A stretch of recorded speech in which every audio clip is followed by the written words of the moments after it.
There you go. Hello. Hi. How are you? Good. A little bit early, but okay. Hey, well, you said noon, so. That's true. It's 4 minutes of noon, your time, anyway. Right. But, hello, guys. That's right. I'm just happy I was in the right place. Yeah, man. It's, yeah, you are definitely in the right place, just like everybody else is in the right place. But anyone listening, yes, we are early. This is Saturday. This is a special Saturday edition of The Experience. More of what I call afternoon delight with Jeff Lippman of... You might remember Jeff Lippman from such esteemed podcasts as Hammerlock Hangover, Garden of Doom, Garden Views. What else? What else is Jeff on? The Yari Experience. Yeah, the Drew Yari Experience, or the Experience, whatever you want to call it. A Patreon exclusive podcast that you can only listen to for $5 a month if you are willing to drop $5 a month, called Garden of Doom. You can also hear him on Wrestling Suit from time to time, and not nearly enough. Yeah, he's on a lot. He's on a lot of podcasts. Jeff is I don't know, the running gag between me and Jeff Lippman is who does the most podcasts. And it's you. You're gonna surpass me very soon. Oh no! You do more podcasts than me, my friend. No, I don't. I mean, I'm not going to. I'm slowing down. I don't know about all that. I don't know. It's just every time I see a new podcast, like Jeff Lippman is on this podcast. Jeff Lippman is on this podcast. Jeff Lippman is. It's a new decision. Jeff Lippman is going to be with Conrad pretty soon. I wouldn't be shocked by that. I mean, I'm not going to turn down, being on, a Conrad show or a Jim Cornette show or something where I can speak and 50,000 or 100,000 people will hear me. Of course not. But that's not going to happen. I'd love to hear you on Jim Cornette's podcast. That'd be fun. I would too.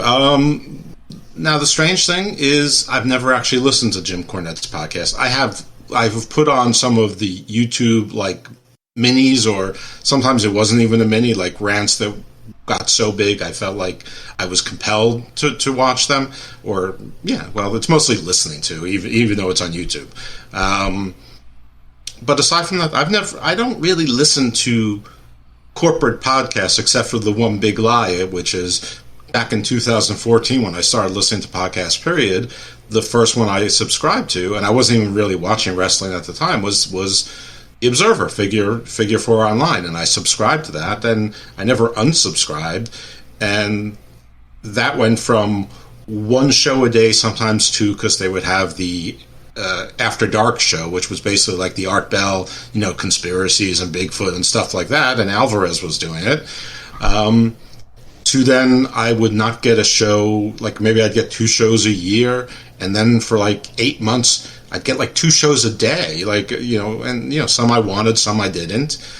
And now it's back to, I guess they put everything behind a paywall, which is fine. I don't really care. It's back to, like, they'll air the Tony Khan press conferences, and every now and then a Josh Nasom show will drop, which are usually not about wrestling anyway, so I usually just delete them immediately.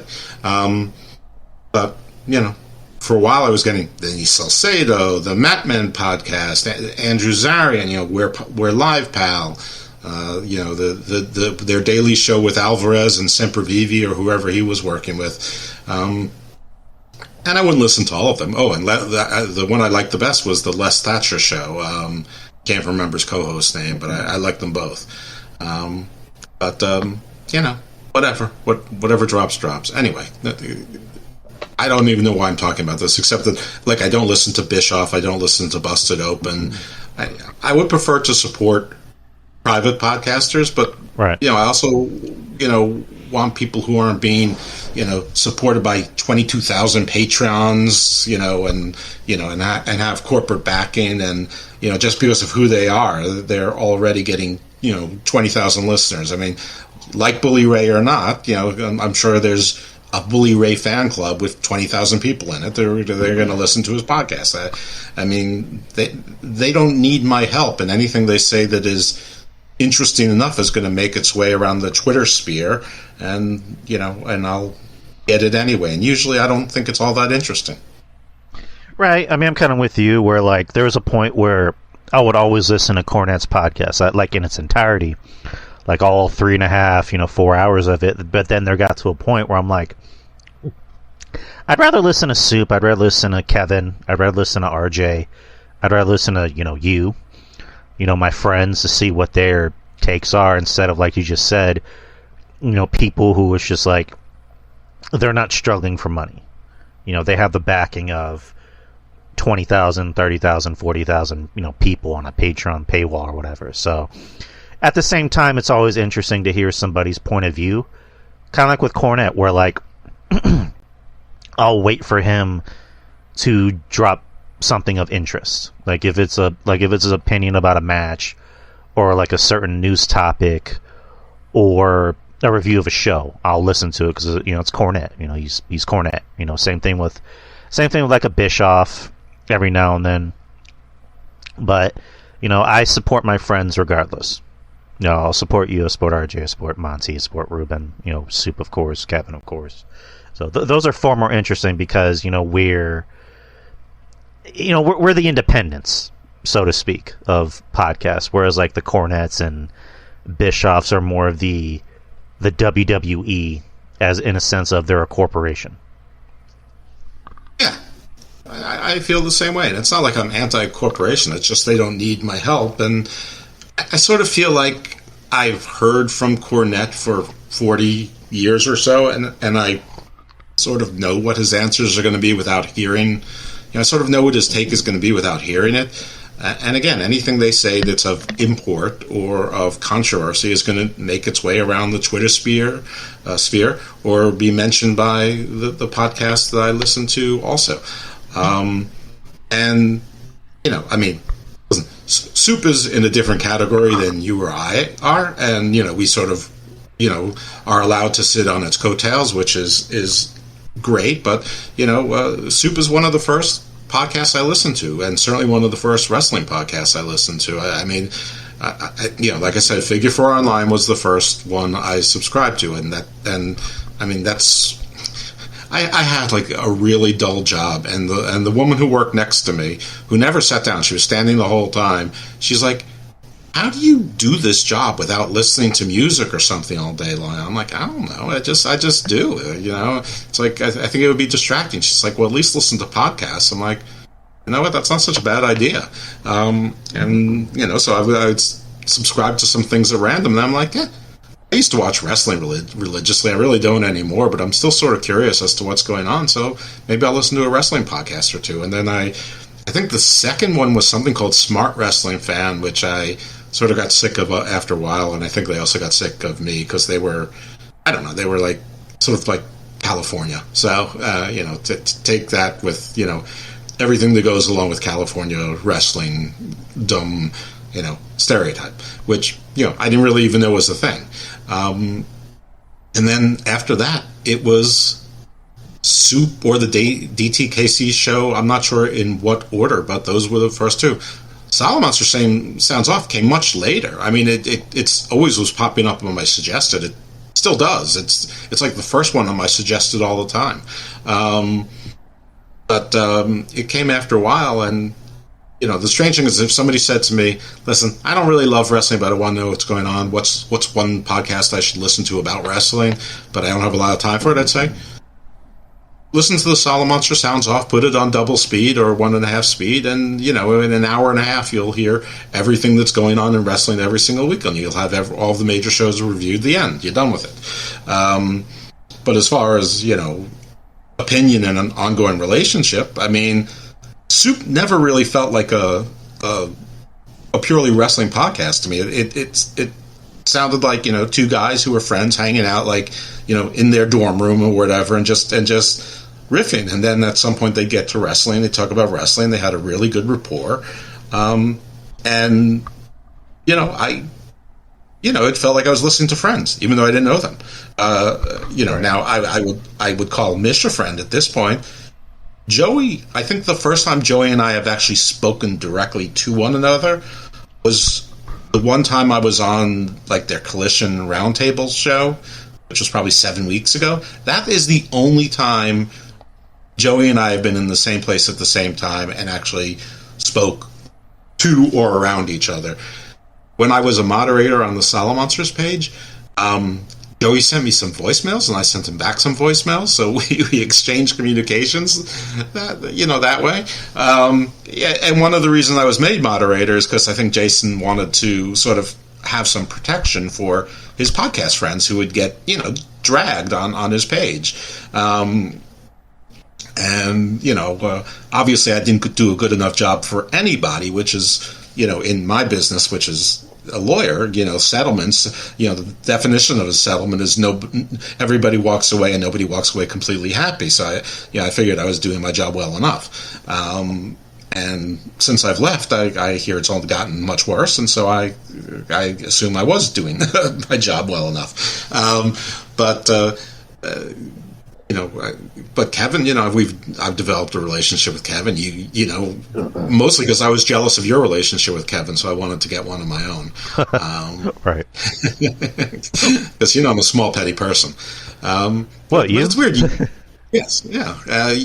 But it's weird. You develop friendships with people that you're not likely to ever meet in person. Which, you know what?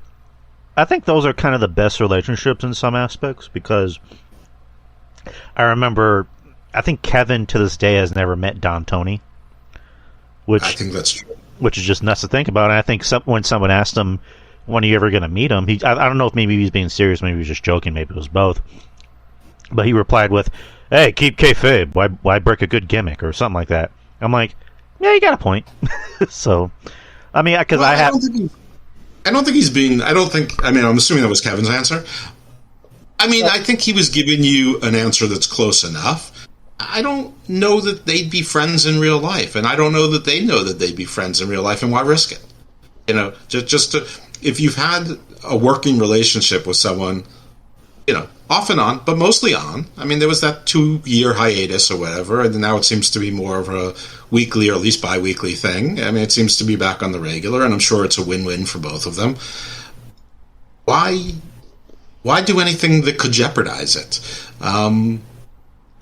Conversely, Joe and Mish have met each other several times, and their friendship has withstood the test of actually spending time with each other in person, which is great. I mean, that's awesome. Right. I have met Steve. I've met Bad Guy Jack, Ron. I'll probably never meet... I met Shaheen. I think that was before we were doing the show. I'll probably never meet John. I don't know. I'll probably never meet the people from the PWC. I mean, one of them lives a half a world away. Who knows? You never know.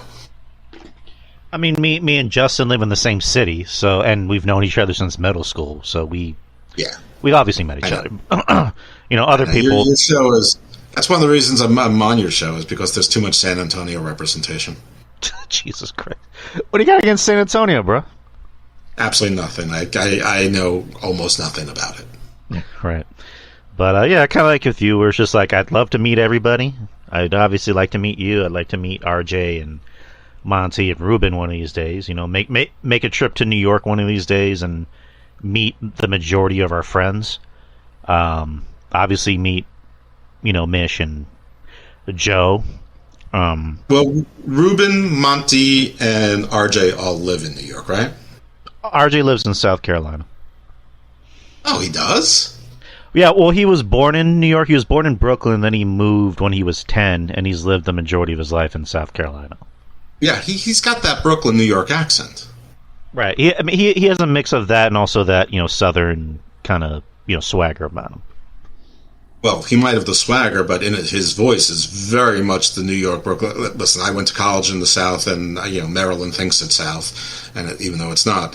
But that's cool. Okay, I thought that all three of them were in New York, but listen, I mean, if you made a trip to come up to New York, and obviously Monty and Ruben are there, I would.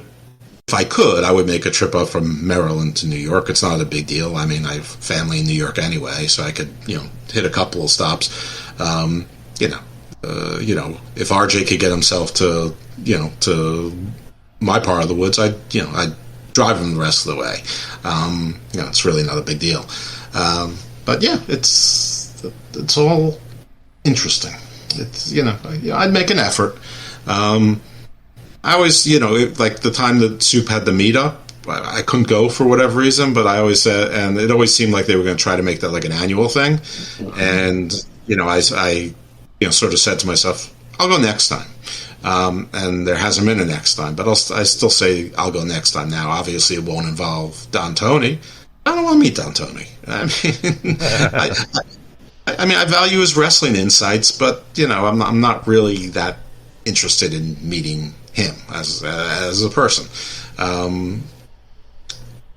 But if Kevin would come out, that'd be great. He's there, and Joey's in Boston. That's only like 4 hours from New York. And Mish apparently will drive anywhere. Right. The opposite of me. I hate driving anywhere. I hate driving to work, but I have to make money. So that's true. Mish should be a truck driver. I should be a truck driver? No, Mish should be a truck driver. I mean, he likes driving everywhere. He should be a truck driver, and he could still podcast. I don't know. That should be his new gimmick. Like you just said, or I guess the opposite of being a truck driver. Just like drive around the whole world, drive around the country, and just do podcasts from there. Right. Exactly. Get those souped up vans with all those like wires and antennas off it. I mean, and the thing is, like Mish apparently loves to drive. But I would think that driving would be something that he'd hate doing. Because, like, I know the joke 17-foot Asian man, but I think he's a legit, like, 6'6.5", and I think he's, like, like 375 pounds. Like, he's a big, big guy, and there aren't that many cars that are made for someone his size, if any. Right, but there's like maybe like an old Lincoln Continental. I don't know. I mean, there are some trucks, though, so... That could be his gimmick. That's true. That's true. Yeah, RVs, you're right. Whatever you want to call it. But ooh, yeah, an RV or van. RJ in the RV. Yeah, so let's go. The soup bus. There you go. That's right. Soup coast to coast, where they deliver soup. That's right. And us tangentials, we can be like the side salad, the oyster crackers. So, are you the oyster cracker? I think I'm probably the oyster crackers. I mean, I don't know. I guess there's a contest between which one of us is likely to, get crushed and crack up first. I'm probably in that conversation. I'm definitely not the side salad. I'm too fat to be salad. So what would that make me if you had to guess? You could be like the dinner roll. Okay, I like rolls. Yeah, bread is delightful. Yeah, bread is very delightful, especially when you go to Cracker Barrel and you get those biscuits. Yeah, and since I hate doing solo shows, an oyster cracker actually probably is good for me, because if you just eat an oyster cracker, it tastes like nothing. It's like taking communion. But you put it in soup, it absorbs the flavor of the soup, and so you mix me with other people, and all of a sudden, I think it's better radio. I like it better when I'm talking to other people, even though I, go on and on and on forever. That's an interesting way to look at it. But let's get to the topics at hand, because we have a few things we wanted to discuss. Sure. Usually when me and Jeff do a show, it's usually on the Patreon, and we'll just talk about non-wrestling things. But at the behest of Jeff, we're going to talk about some wrestling things, because there's a lot going on in wrestling this week. It's also because I owe you shows. Like, I've been really terrible about it, and you've given me topics, and I haven't liked any of them, and then I've come up with counter topics, and I've decided I don't even like my topics. Right, so we're going to talk about things that are just easier to talk. Well, easier where it's just like it's easier to get through. But you know what I mean. But it's been kind of a week for wrestling fans.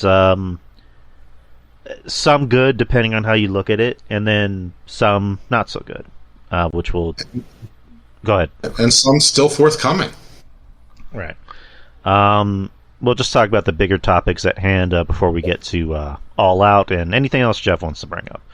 So, at the beginning of the week, on Wednesday, we'll just start off with that. Wrestling legend Terry Funk passed away. He was 79. Was he 79? Yeah, yes, correct. Have they said how he passed away? No, but I think he was in diminishing health for a while. I think he's been homebound for the last, most of the last year. Let's just call it old age. Right. So he passed away, wrestling legend. A lot of people consider him to be one of their top three, maybe even their top. Wrestling legend. Not just wrestling, Texas wrestling legend. Texas wrestling legend. Jesus Christ, I can't speak today. Of the Funk family, his brother Dory Funk, ran the Funk Dojo, and his father. Yeah, his father. There you go.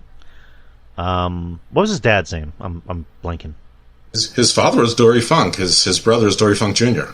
Ah, there you go, Dory Funk Sr. And Terry, obviously being the bigger star of that. Also in movies, he was in Paradise. Was it Paradise? Paradise Lost? Was that the name of the movie? Well, he was in Roadhouse. He was in Over the Top. I'm sure he had roles in other movies. I don't. Paradise Lost. I only know the poem. I don't know. I don't know any movie. The movie was Stallone. That was Over the Top. Are you sure? Because there's a movie that had Paradise in it. I'm not sure. Just hold on. Paradise Alley. There you go.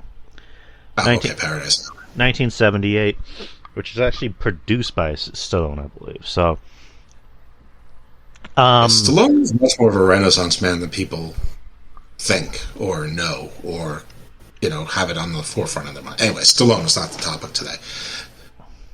Right. Very respects wrestling. On the set of Paradise Alley, there are people like stunt coordinators that were disrespecting wrestling, and Stallone just got in their face. It's like, listen, these guys, they're not like us. They don't have to do they don't have the luxury of doing like 3 or 4 or 5 takes. You know, they just do 1 take and it's live. So if you fuck up, you fuck up. So, Yep. but Terry Funk, I'll be honest, didn't get to catch too much of his work back in the day. My first memory or like introduction to him was in WWF when he came in as Chainsaw Charlie, and teamed up with Cactus Jack to win the tag titles against the New Age Outlaws. And then came to WCW, and years later came back to the reformation of ECW at One Night Stand, and the ever famous Beyond the Mat documentary. So that was pretty much my exposure to Terry Funk.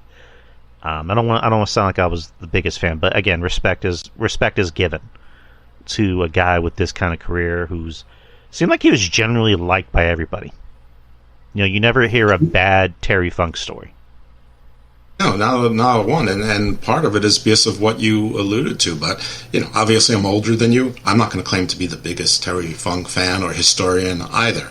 But I was always aware of him, and that's one of the things. Like, even you know, in the days before the internet, even before the days of much wrestling being televised outside of your particular area, where you had one show, maybe 2, you know, depending on how quickly you got cable, or you know, if your UHF or VHF was working, and you could get a Lucha Libre show or Sábado Gigante or something. But there were a few wrestlers who were known everywhere, even if you almost never saw them or never saw them. And I'm talking about like in the late 70s and the early 80s. And like Bruiser Brody, he just made his way into your knowledge bank. Abdullah the Butcher, you knew there was somebody named Abdullah the Butcher out there, and it sounded terrifying. You knew there was a guy named Dusty Rhodes out there. You probably knew there was a Harley Race out there, and you knew there was a family called the Von Erichs. And you knew there were Funks, and specifically you knew there was a Terry Funk. He was a legend by the late 80s, and that's because he worked everywhere, and he went everywhere. He worked in Japan, he worked in the WWF. It's like he didn't discriminate. He would go to small promotions. He would go anywhere. He worked with ECW. He put people over. He knew it was a business. He was giving the people the rub when he was in his late 30s and early 40s, because back then that's when you thought you were done. I mean, the man had a 50-year career, and he was still doing it. He was still part of it, and he just loved the sport. And when you ask me how he died, I'd like to think he died on a bedroll, using a saddle as a pillow under a tree, looking up at the stars. That's how I'd like to think he went out, because the man, I mean, Cody said it right. I don't know if it was an accident or not, but I'm on the record of saying it before anyway, because I was on an all-in prediction show live on the PWC, and I said he lived a cowboy life. He was a cowboy.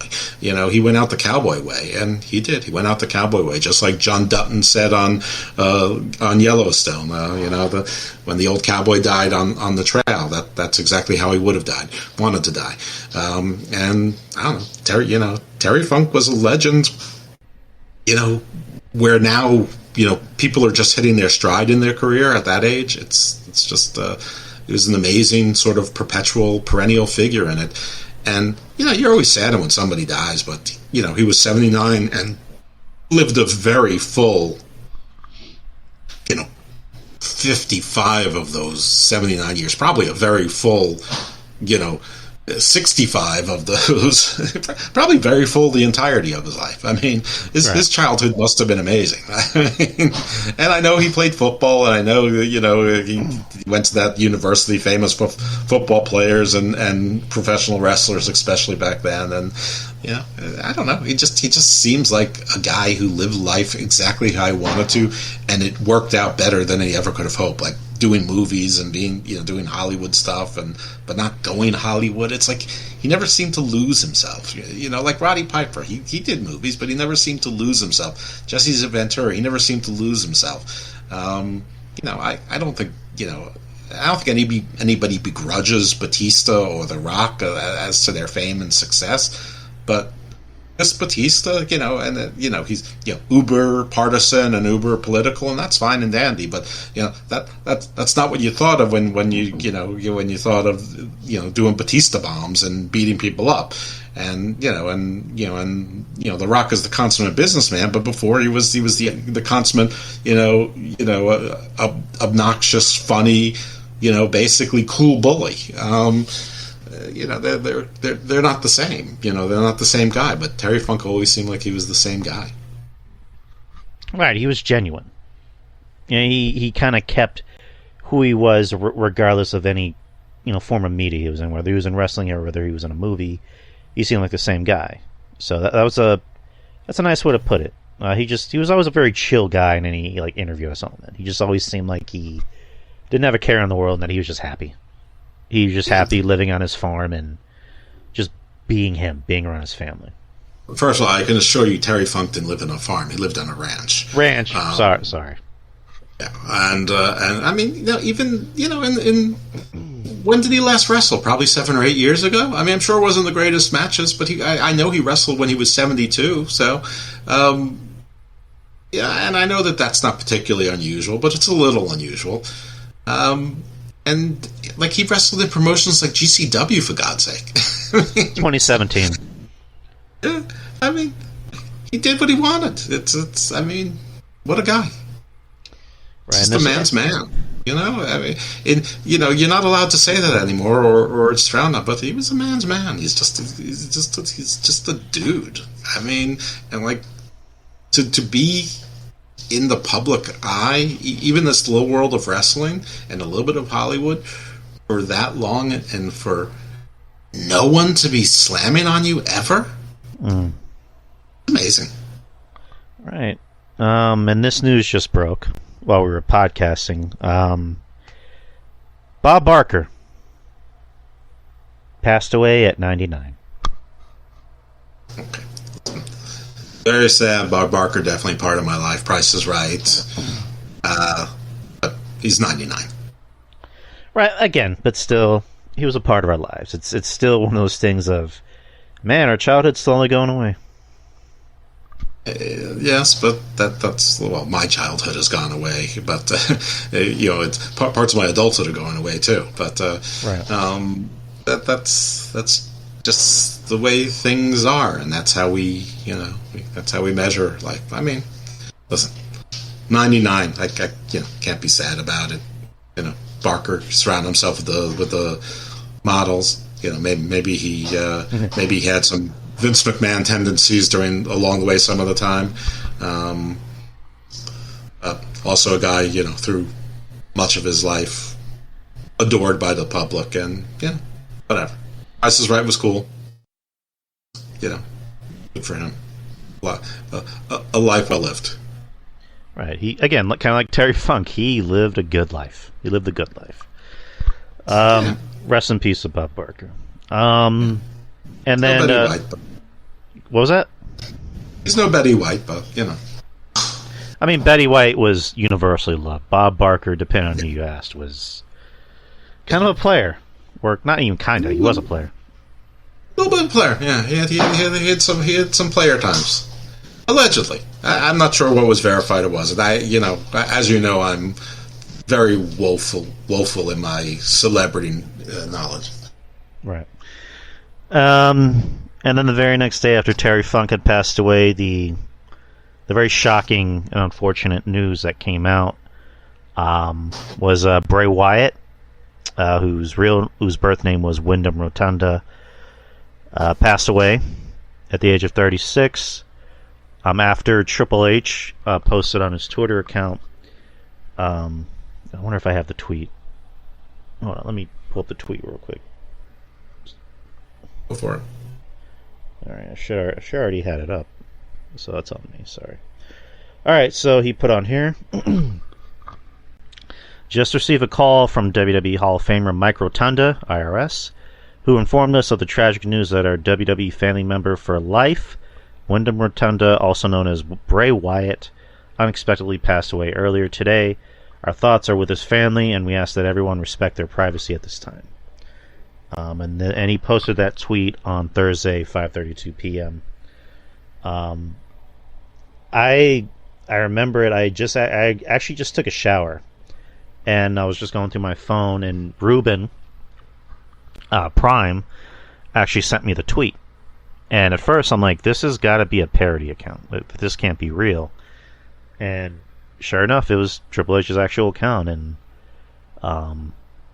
it was a good hour and a half of, hour and a half, 2 hours of trying to scour the internet and just see, like, is there any news on this? Is this legit? And sure enough, it was legit, and it just hit me because he's 2 years older than me, or he was 2 years older than me, Bray Wyatt, and it kind of scared me a little bit because I'm more, I would say I'm more stomach than like fat. Like all I gotta do is just get rid of the stomach, and that's no problem. Bray was a very, just being honest, people, not trying to be disrespectful, Bray was a very robust kind of guy. I mean, there are points where he would get in shape and lose the weight and then gain the weight back, but like for the most part, he was always very, husky, quote unquote.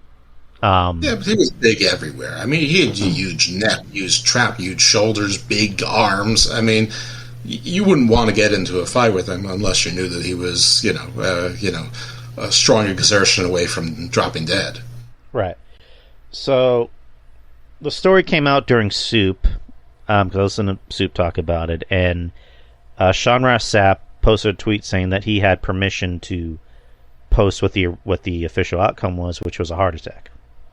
And a lot of people thought it might have been a personal issue because we had heard, Bray had been suffering with depression and anxiety for years, right. Especially, after what happened to Luke Harper, Brody Lee, which right. he was when someone dies that young, you think that it's not natural causes. It might be something self-induced, accidentally, or purposefully. Right. So you don't want to assume the worst. And if that was the case, it would have been like, he left 4 kids behind. Like, what the fuck? So the news came out that it was a heart attack. Kevin Castle talked about it in his show that same night, and mentioned that Bray apparently had heart issues, even when he was a young kid. And then when he got COVID, I believe sometime at the beginning of this year, and that just kind of messed with his heart. And here's one thing I didn't know. I just found this out the same day. As it does. I mean, ask Keith Lee. Right. And then here's something I found out that day is that COVID causes pneumonia. COVID is almost like pneumonia. I mean, people originally thought it was pneumonia, even though it's a flu. And I know that people often confuse the flu with pneumonia, and I'm one of those people, but they're very different things. So the COVID symptoms, that's one of the things that made it so confusing, because one's a virus, one's a bacteria, something like that. And so it confused people that they were seeing pneumonia symptoms with a flu virus. But yeah, I mean, basically anything that weakens your immune system can lead to pneumonia. I mean, there's like a lot of people with heart attacks or cancer or anything else. The actual cause of death is pneumonia. Most of the people who died from HIV died of pneumonia.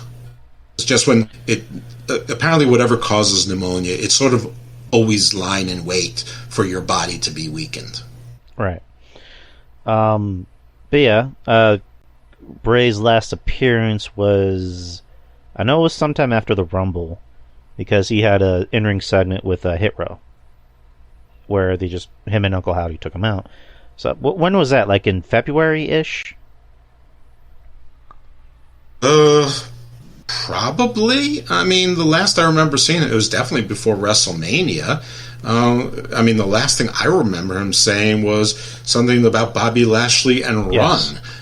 And then you heard all of how nobody was happy about that, and Lashley wasn't happy about it, and that was probably all speculation, because Bray probably took very ill at that point and couldn't meet the commitment, and it seems like they were hoping beyond hope, basically ever since then, that he'd still get through it and be back. I mean, the latest reports is that he's nearing a return, and that's the thing with heart conditions, and obviously when you're sick, and whether it's COVID or anything else, and you have lingering effects, you can't be that active. So it's sort of that vicious cycle of you can't be that active. So if you're a husky person, you're going to get huskier. And if your immune system is weakened, it doesn't really come back. You can take supplements and things, but sometimes those supplements have other effects, and a lot of them are on your heart. I mean, the body's a complicated machine, and I have an autoimmune disease. I have rheumatoid arthritis, so that's a immunity disease. So I know about all the warnings and whatever, and and I'm sure it's worse for other stuff. And I guess this came, as a surprise, but maybe not a total surprise, maybe more of a shock than a surprise to the family that probably knew more about it than they did. Listen, I'm glad it wasn't self-induced. I mean, I'll say that. It's terrible either way, but yeah, this hit me. This was shocking. Like, most deaths don't hit me that hard. Even wrestler deaths, as shocking as they are or sad as they are, I mean, they're oftentimes not really that shocking. This was, Brody Lee was just as shocking, and Bray was a little bit younger, so it might have even been more shocking. This felt like out of nowhere, and I don't know, it's just weird that two people that sort of came to fame at the same place in the same faction both died under 40. I don't know, that's like, Curse of King Tut kind of shit there. I don't know. It's terrible. I don't know what to say. It's terrible. It was terrible. It's terribly sad. This is audio, obviously, but I'm wearing my Fiend shirt where it's half the Fiend and half Alexa Bliss. But, this is my little tribute to Bray. I was a big Fiend fan. I really thought that WWE screwed him in the booking of, there were like 5 matches they lost that he had to win at least 3 of them. Probably should have won 4, where he didn't. That sort of damaged the character. Then when he came back, I put that on as long a string, and I was as forgiving. And I would often say on Hammerlock Hangover or any place else anyone will listen to me that everyone should have someone in their life that's as forgiving and makes as many excuses for them as I do for Bray Wyatt, because I realized that everything he did wasn't gold, but I knew what he was trying to do, and I knew that if he got something, even 80% right, it was going to be special. Because he was basically trying to bring cinema to wrestling. He was trying to bring a horror movie into wrestling. He was really trying to turn something that a lot of people call art, which is just synchronized stunt dancing, which I'm not saying is easy to do, but art, I don't know. But he was trying to bring art into wrestling and try to make the two things work, and it didn't always work, but when it did, for me it was amazing. Now, I like spooky things. I like The Undertaker. I liked Kevin Sullivan back, in the 80s. I always liked the spooky things. I like The Missing Link, I like Papa Shango.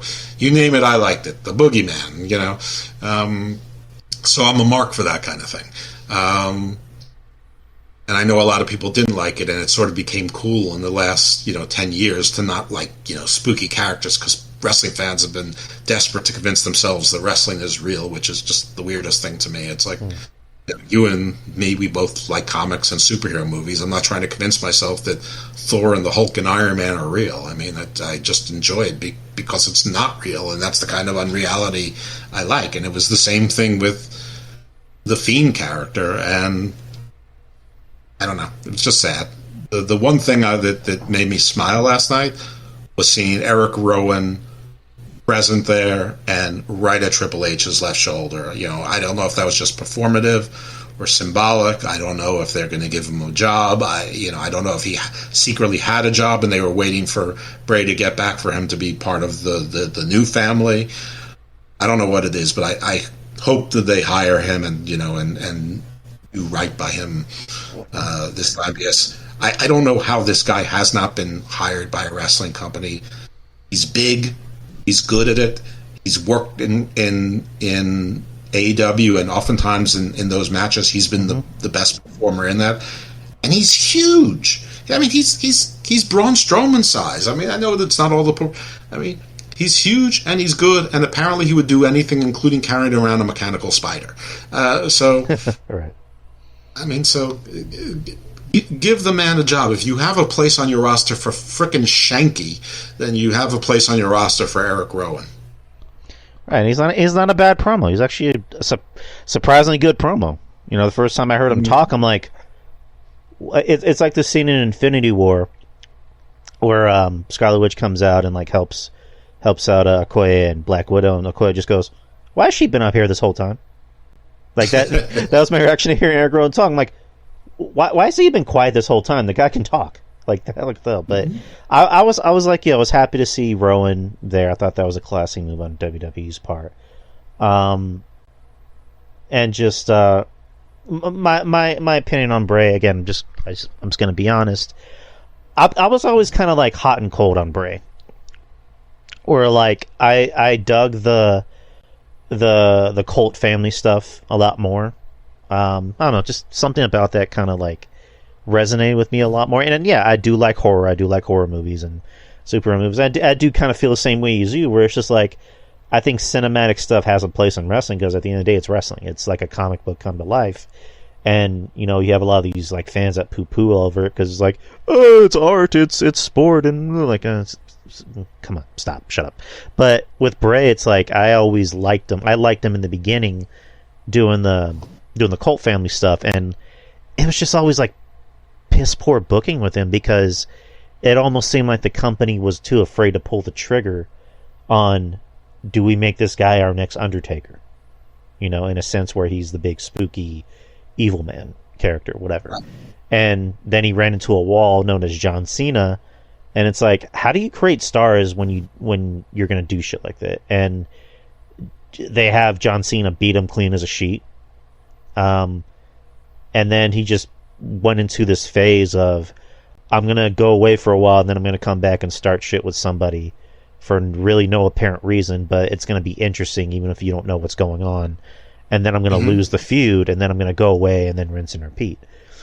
Which, that just became frustrating, because it was one of those things of like, I like Bray, he's creative, because like I remember, I was just watching a clip earlier of WWE did the FCW documentary, and they were talking about Bray, and like a lot of the stars, like I think it was Sasha Banks, who was like, we had no idea what he was talking about, but it was so interesting. Like we would just like lean in and go, I have no idea what you're saying, but I want to know more. Like that's kind of how a lot of us felt about Bray. We're just like, we have no idea what you're saying, but I want to know. I'm intrigued.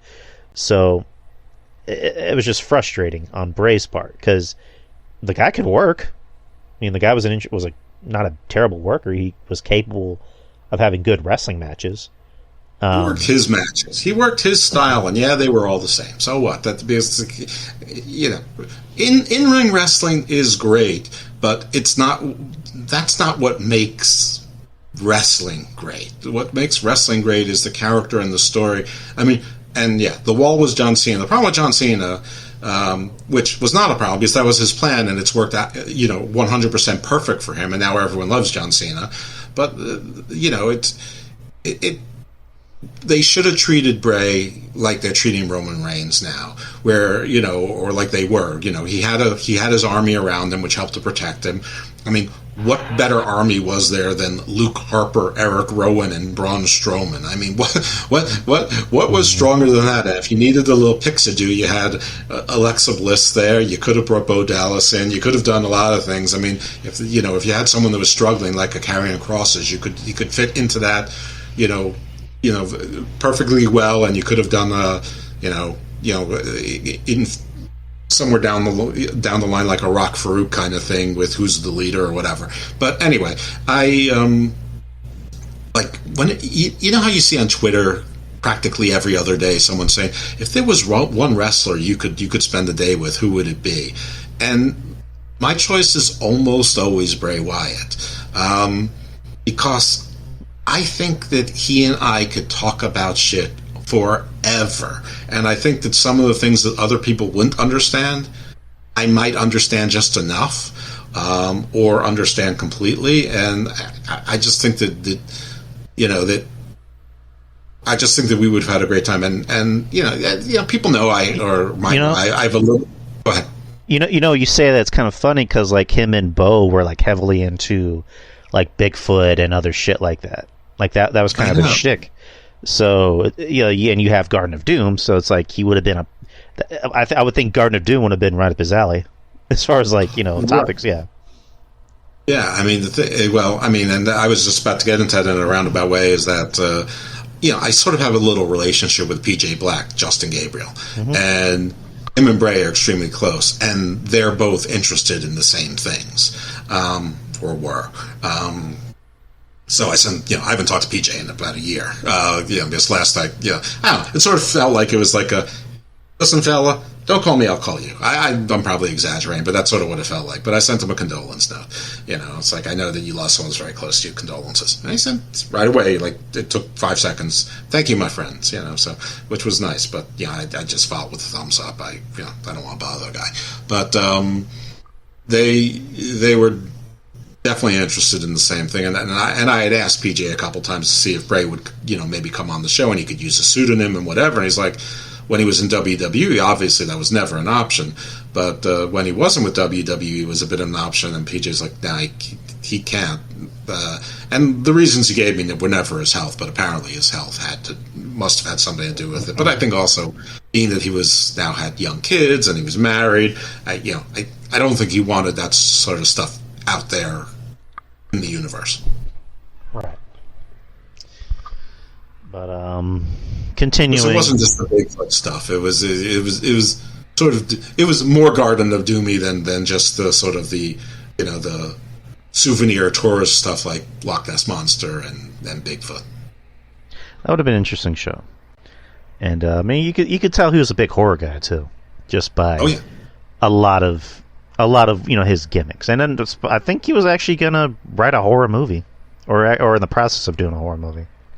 He was, and either COVID shut it down, or that was the excuse. Maybe he was having trouble with it. I don't know. Yeah, he was definitely, at some point he was in Hollywood or working with Hollywood on a horror movie, and I hope that movie gets made. I hope somebody can make sense of it and do it justice. Because I'm sure whatever it is, it's going to have all sorts of levels of angels and demons and theology and theosophies and it's going to tie in everything that my swirling vortex of Garden of Doom loves the most. I'm sure he would find a way to get it in there, and it just needs to be edited down, because like most geniuses, he needs an editor. Right. And just kind of going back to what I was saying, it's just I like the Mr. Rogers thing he did, like the Pee-wee's Playhouse Mr. Rogers bit he did. I enjoyed that. I actually went back to rewatching those segments. I don't know, just that. I mean, were they kind of lame sometimes? Are they a little too corny? Yeah, but they were corny enough for me to enjoy it. I'll just put it that way. Like I found myself popping for a lot of them, like chuckling, especially when he did the Muscle Man dance. I can't get that song in my head. That's funny. And then when he did the Fiend, Vince McMahon. That's good shit. I enjoyed that. When he did the Fiend part, my whole thing with the Fiend, I didn't like the name The Fiend. It would have been much better if you just called him. Like, like he's no man, he's no being, he's him. Like, I don't know, just that would have worked a lot better, in my opinion. But I like The Fiend just fine. And I guess I like saying, just remember, the difference between fiend and friend is one letter. Ah, then I stand correct. And the Fiend got over. It got over. The theme music was fucking awesome. The red lighting I thought was weird at times. I thought it would have worked a lot better if he starts losing control, that's when the red lighting goes off. But whatever. Just small nitpicking. But got over enough. I mean, the whole Seth thing was weird at Hell in a Cell when he that's one of the matches. Yeah, it was booked poorly.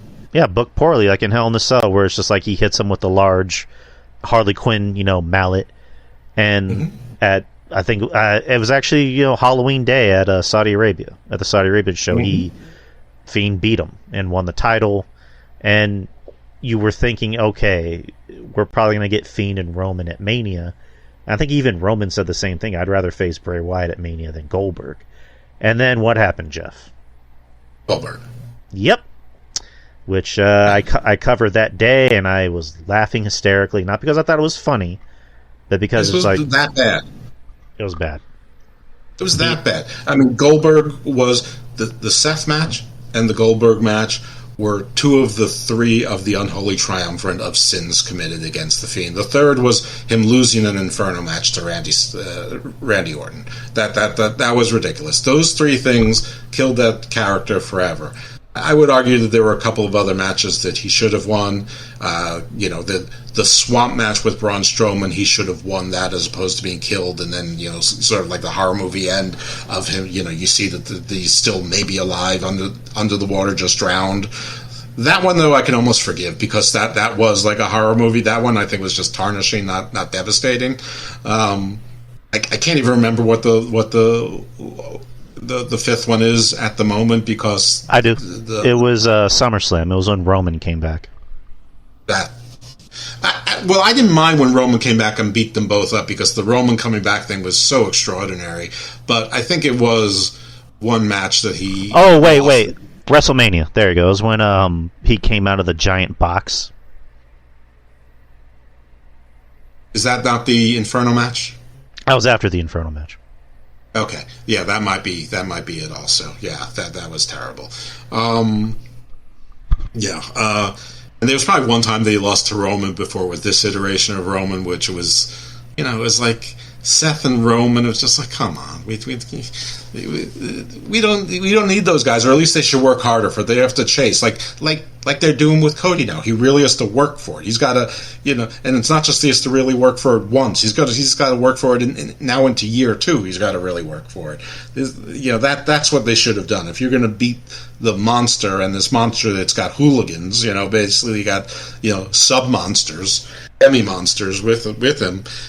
You've got to work really hard for it. And that's not what they did. They made him strangely defeatable in matches that he should not be defeatable. Like, he should be undefeatable in Hell in a Cell. He should be undefeatable in an Inferno match. It should be in like a traditional wrestling match where he could be defeated, or something where, almost how Roman beat Brock at the where they pile, they use the forklift or the front loader and basically bury Brock under like all of the rubbish, and is basically the Usos and Solo and and Roman attacking him and then burying him under a pile of detritus. That's what it should have taken to beat the Fiend. Something like that. You're right. I mean, because I mean I don't know about definition. The best way to describe Bray Wyatt's career is just wasted potential. Because it's like you said, in gimmick matches he should be undefeated. If it's like a straight up wrestling match, depending on who he's wrestling against. If it's like Bray Wyatt versus Rey Mysterio, or Bray Wyatt versus Bryan Danielson, that should be different. Like Bray should barely beat them, at their own game. If it's like Bray Wyatt versus Roman, those two are going to beat the shit out of each other, and you can make the case that, okay, Roman won by the skin of his teeth, but Bray should be beating Seth Rollins, because, again, I'm probably more of a Seth Rollins sympathizer in some ways, even though I'm starting to kind of come off it a little bit, but that's another story. But, Bray Wyatt should be beating him. It should be a thing of, Seth does everything he could to beat the Fiend, but it's just not enough, because, the Fiend is just all too powerful and scary, blah, blah. But I had an easier way to do it. Like, every comic book, every horror, the monster has some weakness, and just tell us what the weakness is. And I thought that they were trying to do it when he had the heal and the hurt gloves.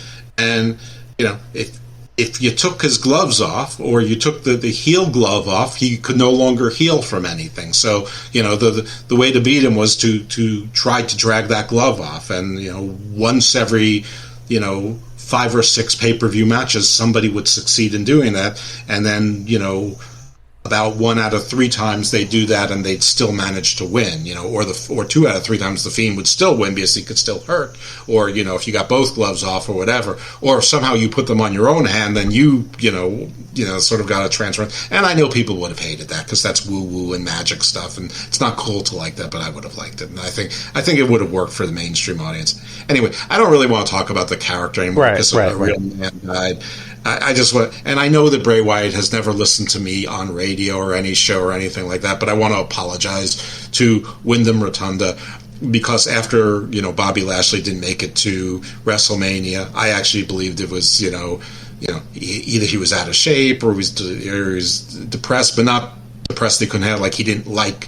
I was believing all the shit that people were writing about that he didn't like how people were curtailing his creativity, and at that point his creativity was really meandering and all sorts of it seemed to be completely directionless, and so I turned heel on Bray at that point, and for that I'm sorry, and I guess that's the difference between real sports and semi-sports or semi-celebrity. In real sports and with sports, what somebody's illness or injury is because they have to report it because to keep gambling legal or whatever, or honest.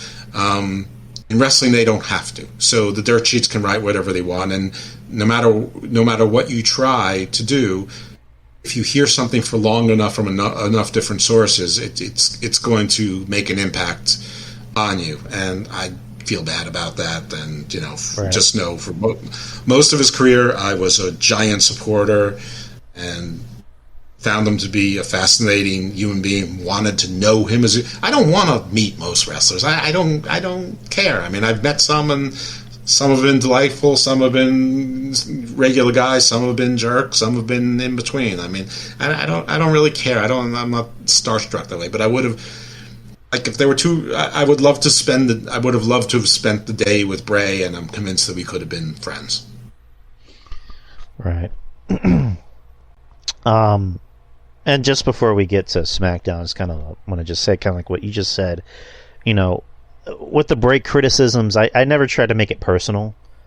And I really don't try to make anything personal, because at the end of the day, it's a gimmick, and regardless of how I feel about someone's wrestling or their gimmick, I don't say, I hope they lose everything and blah, blah, blah. Like, that was never me. I mean, when he came back and did that one promo, I was like, this is interesting, all right. And then go back to doing the goofy Spooky Man stuff. I'm like, okay, let's see where this goes at least. And what happened. The Mountain Dew match, wasn't nuts about it, but I was always intrigued, especially when you put him with the right person, because me and RJ and Monty were talking about on our morning show, where I had said, for Cody, what could be next? Maybe a feud with Bray. Maybe Bray can come in. Maybe they can play off of, Bray knew Dusty. He worked with Dusty, and their dads were friends together, and A, B, C, and D. So, but unfortunately, it never happened.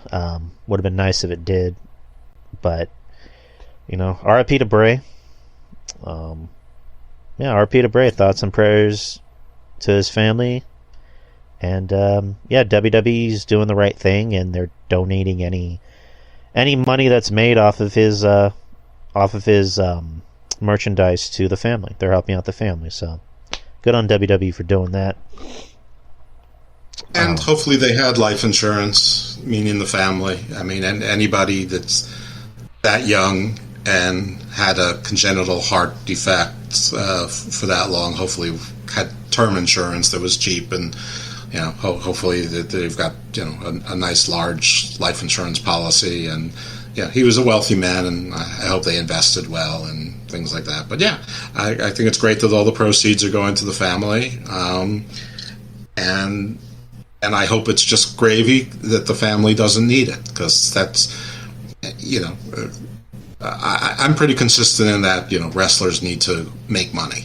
They need, because there's no benefits, and there's really almost no such thing as legacy outside of the wrestling bubble for wrestlers. There might be 20 wrestlers who have made it into the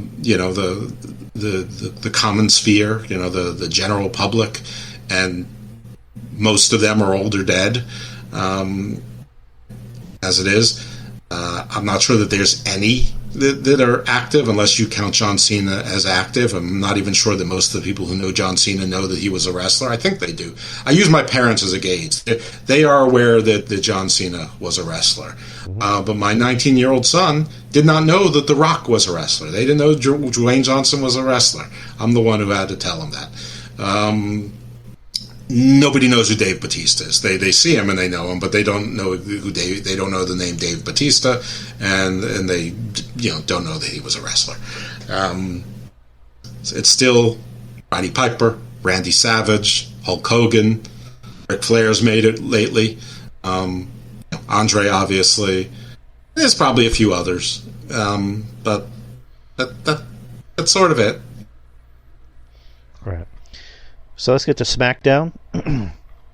SmackDown happened last night, and it was a tribute to both Terry Funk and Bray Wyatt. The opening of the show, I'm sorry, came out with all the talent in WWE from NXT to the main roster to pay homage.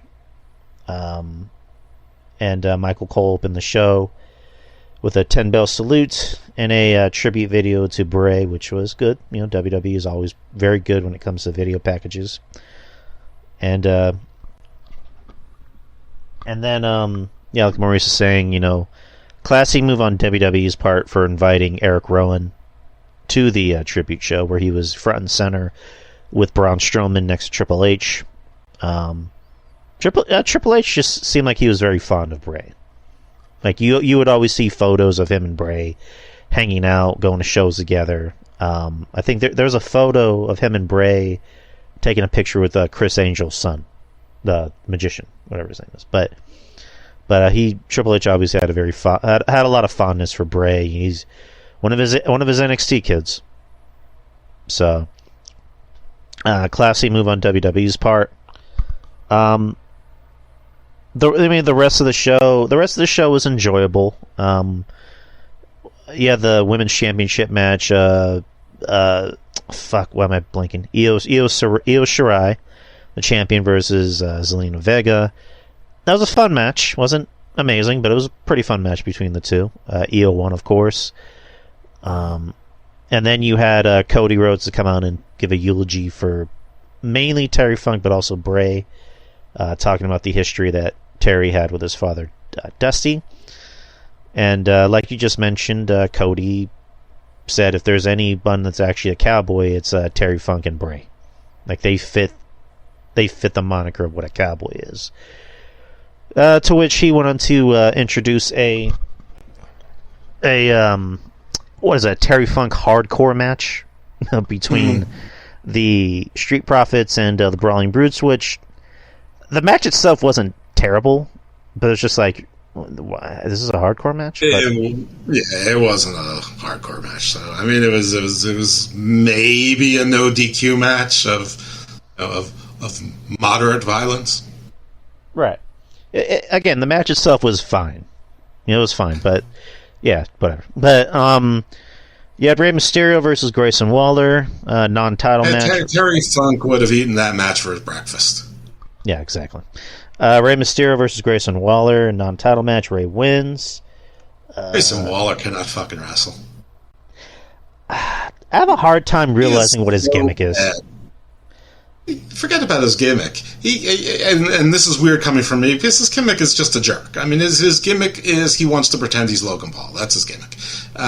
Right. He can't wrestle. Like, you could see he just flops into the position he knows he's supposed to be in. And since he can't do anything, how many times was he in position to take a 619? Now, I know that that's going to happen at least twice in every Rey Mysterio match, but I mean, it should have happened 8 times, because that's all he knew to do. Grayson Waller knows how to do like 6 offensive moves, and one of them is coming from the outside of the ring to the inside to deliver a cutter.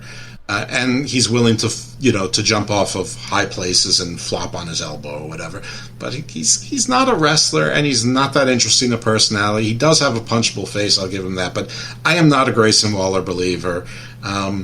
You got The Miz. You got, maybe they should cut ties. Maybe not, there's no maybe. Maybe they will cut ties with Logan Paul. There's no maybe they should cut ties. I mean, I said it months ago. I said you've gotten great stuff out of him, but he's a shit of a person, and this is going to catch up with you. It's going to be a PR nightmare, and I think that's showing itself more so now than ever before, because apparently nobody cares about fraud and cons and financial, criminality and conmanship, but they do care about revenge porn. Apparently, that's the line in the sand. But Logan Paul's a jack-off. I mean, his brother's a jack-off. He lives in the world of jack-offs, and and I'll give him his flowers. He's the most naturally gifted celebrity into wrestling I've ever seen. He's better to watch and better at this than 90% of the people who've been training 15, 20 years of their life to do it. He is absolutely a terrific natural. But he comes with more baggage than the goddamn Emperor of Mali on his way to visit, the kingdom of, wherever he marched to when he went to go meet Solomon or whatever. The Emperor of Mali, Jesus Christ, or the Sultan, they basically had a procession of like 60,000, people. Anyway, he's gross. But Grayson Waller can't wrestle. He's not entertaining. He's not funny. On his show, he can't really decide if he's a face or a heel exactly. He stirs the pot, but not well. The wrestlers can frankly do it better themselves. To me, he's just empty calories. Get rid of him. Yeah, I'm not a fan of him either. But we'll get to the most interesting part of the show, which was LA Knight. LA Knight came out to... it was like a half and half thing. He was talking as the man on also in character, talking about everything Bray did for him. He said, Bray got me ready. He got me ready, for the world, essentially. And, and he also was in character saying, I'm not going to sit here and pretend me and Bray were best friends, but he did everything for me that none of the people would have been able to do, especially in a guy in his position. So thank you, Bray. And then he addresses, The Miz, talks about, I'll see you next time, blah, blah, blah. It was announced that they're going to have a match at Payback, which, good. And then he ends the segment with, a wise man once said, next time you see me, run. Which I actually dug that, by the way, because, like, LA Knight's whole persona is that, is he The Rock, is he Steve Austin, whatever, but, like, he kind of channeled a little bit of Bray Wyatt when he looked into the camera and said, run. I went, that was good. That was good. I dug that. I love LA Knight here. I'm a fan of LA Knight. I liked him when he was Eli Drake, and I like him now. So, I have my LA Knight shirt. But the main event was him and Finn Balor, which, you look at both guys. Finn was the first guy to face the Fiend, and LA Knight was the last guy to wrestle Bray Wyatt.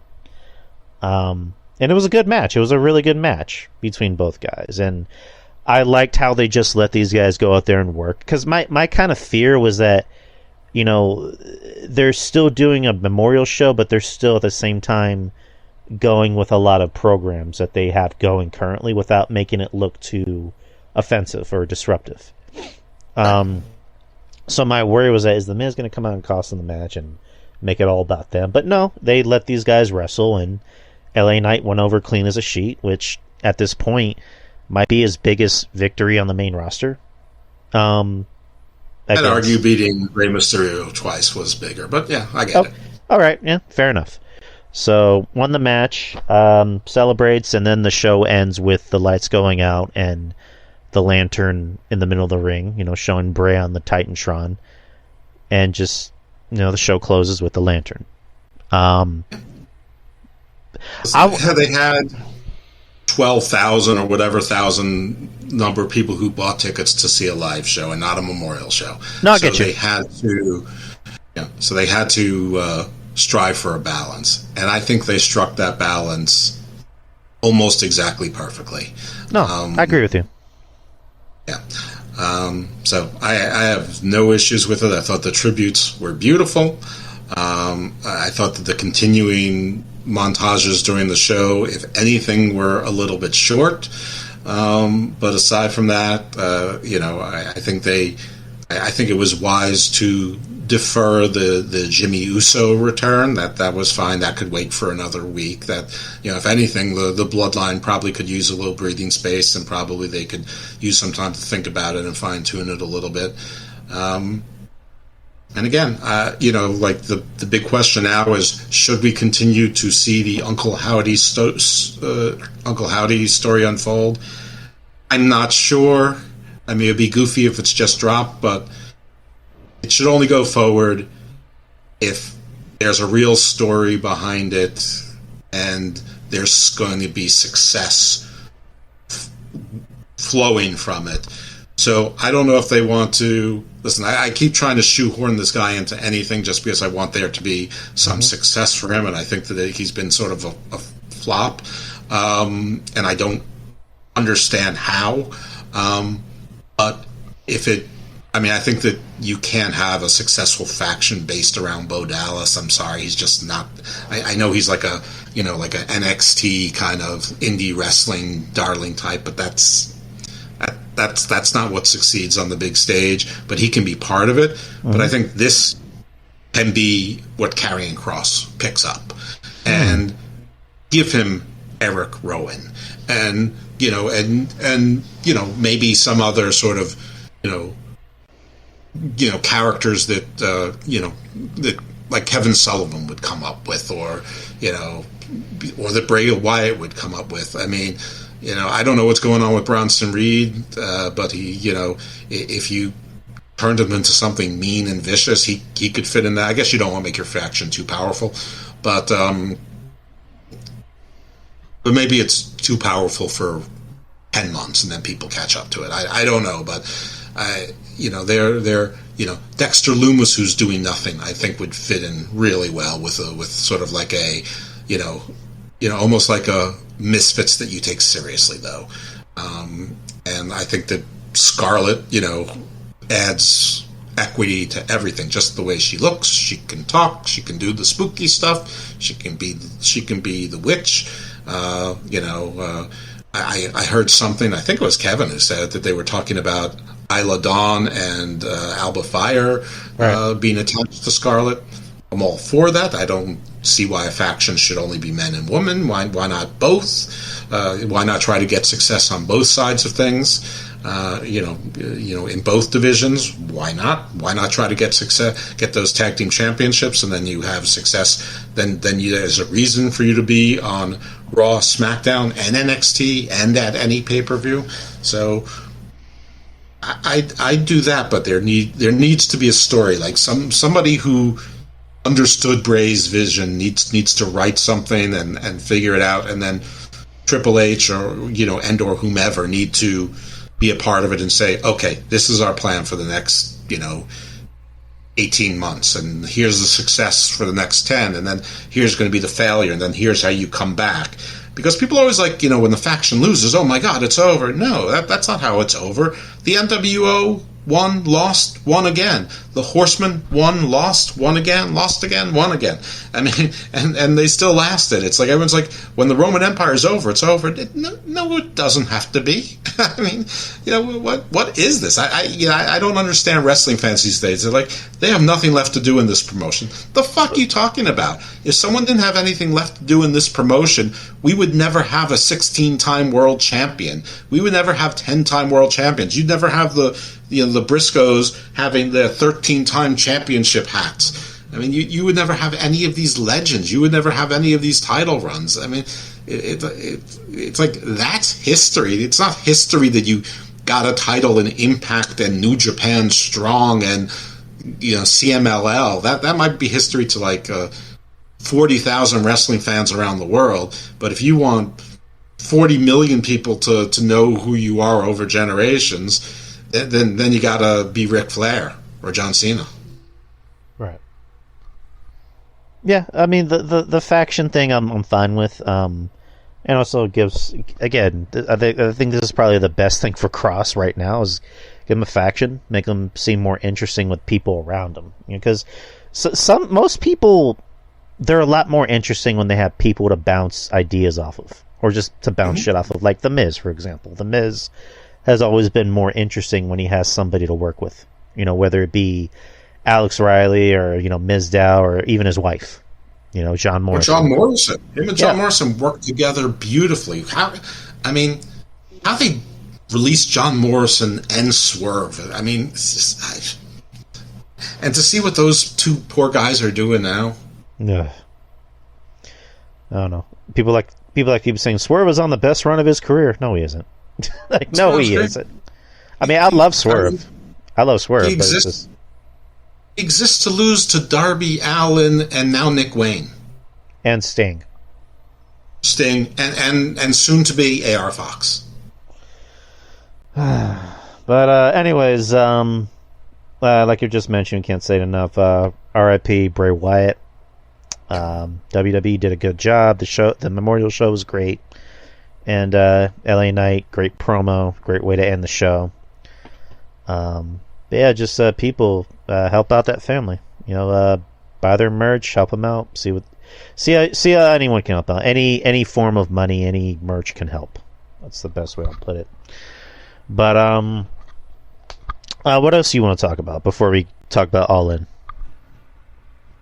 I'm good. I'm just happy to follow your lead, man. You're my dance partner, and you're the lead. I'm just the beautiful blonde on your arms. You certainly are. I'm a beautiful buxom blonde. But I guess we can talk about All In. So All In is going to be tomorrow at 12 p.m. Central Time in the afternoon. You're skipping NWA 75? Yes. Oh, okay. Fuck NWA, fuck Tyrus. That's why I hate NWA, fuck Tyrus. But All In is tomorrow at 12 p.m. Central Time in Wembley. The biggest event in wrestling history, so to speak. Supposedly, they have sold 80,000 tickets. So, good on them. I thought it was 800. I don't fucking know. It's a new number. But the opening show, or the opening pre-matches, I'm sorry, there's two announced. Aussie Open, the Ring of Honor Tag Champs versus MJF and Adam Cole for the Ring of Honor Tag Team Championships. Wow, this is so exciting. I mean, the only thing about this match that's at all interesting is because of the main event being MJF and Adam Cole, so whatever seeds of tension, are going to flourish more, should blossom more during the course of this match.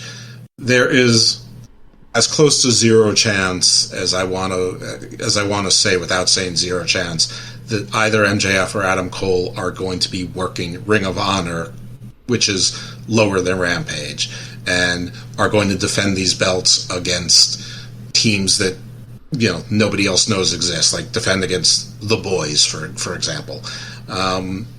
So that's not going to happen. The only question is, how do they not win? Is it because of a distraction from Roderick Strong and the Kingdom, and for whose favor? How are they going to make it so that we're not sure whose side those guys are on, or how do they cause the distraction where there's accidental contact between MJF and Adam Cole, and which one of them turns heel? That's the only drama. Which one turns on the other, or do they somehow, because AEW thinks this little team is working, do they somehow survive it? But the only way for them to survive it would be to win those Ring of Honor titles, so that ain't happening. So anyway, Aussie Open is not going to lose those championships, not because Aussie Open matters, and not because those championship matters, exactly because of the opposite. Those championships don't matter. Yeah, you're not wrong. Yeah, they're going to win by fuckery, and then that's just only going to fuel, the main event a lot more. It's just going to make Adam Cole mad that he lost. Because the whole story going is Adam Cole's like, I've won every title in Ring of Honor except for the Ring of Honor Tag Team titles, and blah blah blah, and he's already kind of getting pissed at MJF more and more and more with each show. So that's just going to add more fuel to the fire that is the main event. So. Right. And when has it ever been MJF's gimmick to want to work more? I mean, his whole gimmick is that I work and wrestle as little as I have to. Like, I'm only here because I'm contractually obligated to do it. I mean, the only thing he consistently does is he will, you call him names, and he'll stupidly, he'll do like Daffy Duck, and he'll change his tune on accepting a match or a challenge. But it's never been about wanting to work more. So why would he want to win the Ring of Honor titles? Yeah. Second pre-show match. This was announced already. FTW Championship, Jack Perry versus Hook. So I assume tonight when Jack Perry retires the FTW title that there's going to be a confrontation with Taz, who's going to be upset by that, and Jack Perry will beat up Taz, and I guess Hook will rescue him tonight on Collision, right? I mean, is it safe to say that? Yeah, I think you're pretty fair. Okay. So, not that I care about Hook, not that I care about Jack Perry, not that I care about the FTW title. Jack Perry as a face is a flop. Jack Perry as a heel is even more of a flop.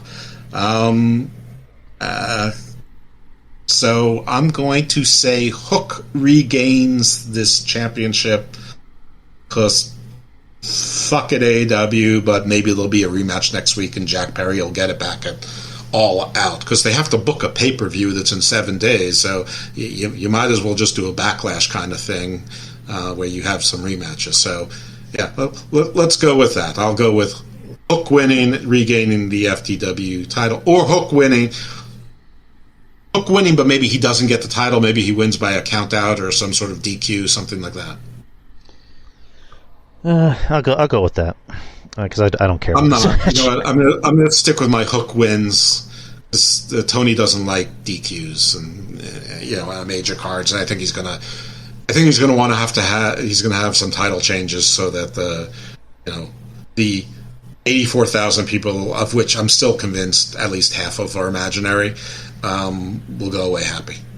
Yeah, there you go. Everyone goes home happy. First match on the main card, AEW World Tag Team Championships. FTR versus the Young Bucks. I'm sorry. I am going with the Young Bucks. I don't think that it's an act. This is All In. They were largely to do with the original All In, which was the precursor to AEW.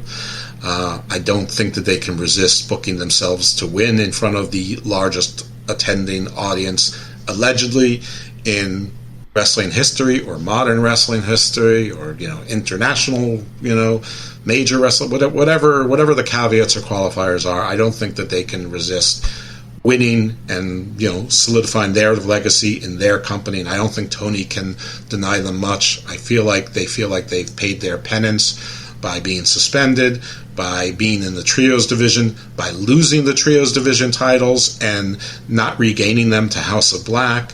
And I think that Tony probably agrees with that. And now that FTR is re-signed to multiple years, what the fuck does he care? Collision has gone 3 weeks in a row without breaking 500,000 viewers, so that's a flop.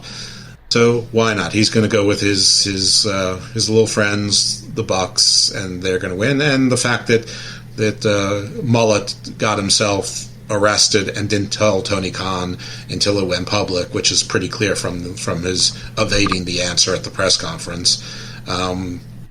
Can't make him happy, so he's gonna have to, he should have to pay a little penance for that. So, and no, he's not going to do time, even if there is a conviction, or a plea. But either way, he didn't tell the boss that he had a warrant issued for his arrest when they had 2 huge shows coming up, including one that's international, and that could affect your visa entry status. And I know these are all dumbasses, but and that would have been at least the third visa issue that we know of. I mean, we know about Phoenix and we know about AR Fox already, and they probably did some massaging to make sure there'd be no visa issues. They probably had to get that pre-approved through customs, using lawyers and probably costing many thousands of dollars. That's a very long way of saying a Bucks prediction. Yeah, I think it's going to be the Bucks because, like you said, the Bucks, they're the EVPs. There's no way in hell they're going to have this show at Wembley and not want to have the Bucks go over. This is going to be about the elite tonight, unfortunately. I mean, again, I think FTR is great. I'm not crazy about either guy, to be honest. I don't really care for Dax. I think Dax is kind of a whiner. And then Dash is clearly a moron. But nonetheless, Bucks are winning this because why the fuck not? four-way for the AEW World's Women's Championship. Shida, Toni Storm, Saraya, and Britt Baker. So we got a little preview of this match last night in tag team action on Rampage. Sadly, it was the best part of Rampage, and sadly, it was still a bad match. They finally, less than 48 hours before the show, showed that Saraya and Toni Storm both realized they were going for the same belt and both wanted it, and that there's a little bit of tension there. The heels won that match through the spray paint, which is obviously nothing's in there except for colored air, which should tell you in Wrestling 101 that a face is going to win, but it ain't going to be Shida. And I know everyone thinks it's going to be Dr. Britt Baker, but I don't know how in England you don't find some way to get that belt to Saraya, but because they're finally teasing tension with Toni Storm, they will somehow try to convince the world that she's a face by the end of this match, and she wins before her adoring audience there. And I'm pretty sure that they probably, I'm guessing they added Ruby Soho versus Chris Statlander as a TBS match as well to this card, or at least for next week. But I'm going to go with Saraya in England for the hometown win. Unfortunately, I think it's Saraya because, again, they want that Cinderella story of, hey, Saraya came back to wrestling and we're in England, so let's give it to Saraya because she's British. And, regardless of the fact that she's terrible in the ring, she has not been good ever since she came back. I personally give it to Toni because the problems I have with Toni, at least she can work. At least she looks like somebody that should be on television. Shida, I don't hate her, but they just gave Shida the title because of shits and gigs. And then Britt, again, they'll never not love Britt. That company, especially Toni. So this is not going to be a good match. I can already tell. It's going to be sloptastic.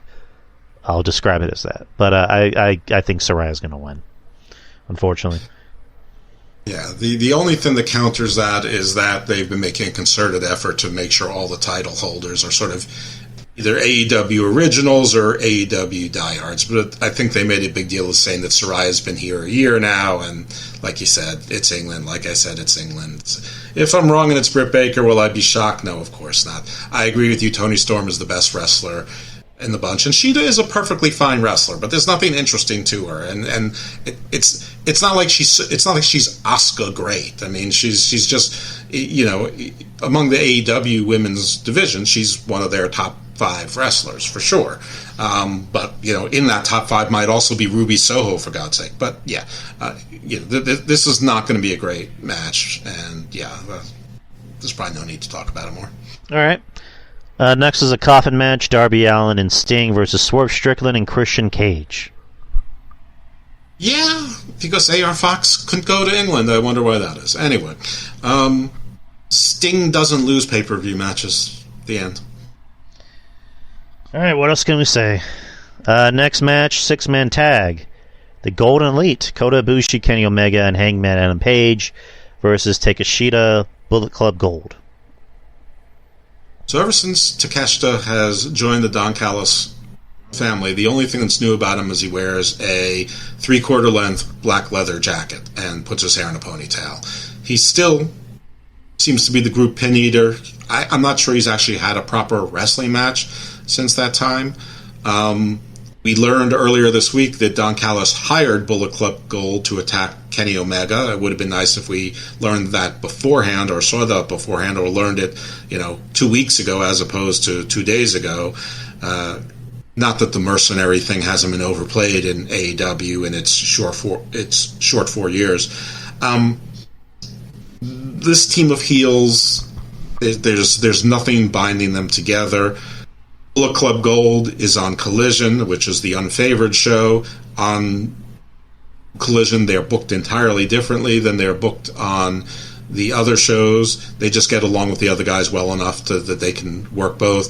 Kota Ibushi, I'm not sure if he's with AEW or not, but they're not putting Kenny Omega, Kota Ibushi, and Hangman Page, the Kenny Omega and Hangman Page, part of the heart and soul of AEW as it was originally conceived, and Kota Ibushi was probably always in the mind's eye to be part of AEW. I'm not the only match I saw him in AEW. I thought he was clumsy, horrible, and didn't really know what he was doing.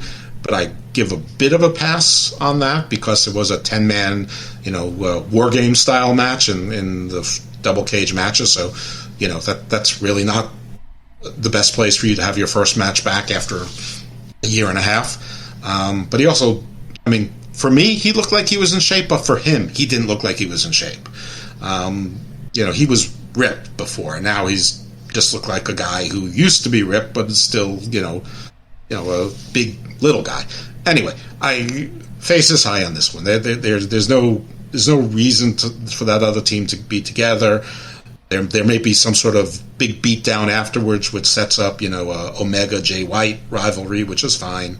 It's just distracting us from CM Punk versus Kenny Omega and CM Punk versus MJF, which is, what people really want, but it's close enough. But face is high on this one. Yeah, the Elite's winning because again, it's the Elite. And if I want to be brief, I could say Juice Robinson's there, and Juice Robinson is a pin eater. So there you go. Yeah. Stadium Stampede match: Eddie Kingston, Orange Cassidy, and the Best Friends, and Penta El Zero Miedo versus Blackpool Combat Club, John Moxley, Claudio Castagnoli, Wheeler Yuta, Santana, and Ortiz, who just came back on Wednesday. Is this a pre-record, this match? I was just going to ask you the same thing. It's the only thing that makes sense, right?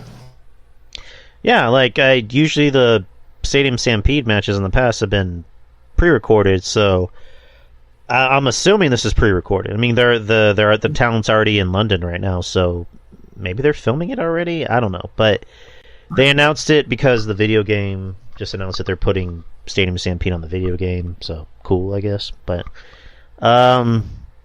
what else are they going to do? I mean, how can they do a Stadium Stampede if they're going to have people on the field? That's just a no DQ false count anywhere match. That's not Stadium Stampede. Stadium Stampede is you have the run of the place. So unless they're doing it live in like a neighboring arena and filming it and everyone, but whatever it is, it's not going to be in the middle of the ring, or if it is, it's going to be weird. This is a match I don't care about. Obviously, the teams have been thrown together. Seeing Santana and Ortiz together is great, but Ortiz looks ridiculously small. Santana looks like a star. The last I heard, they were not getting along. I don't know if they actually made up with it. It's just like, this is what we have for you. And if you want to separate and you want to go somewhere else when your contracts are up, fine, but this is what we have here. And they're like, fine.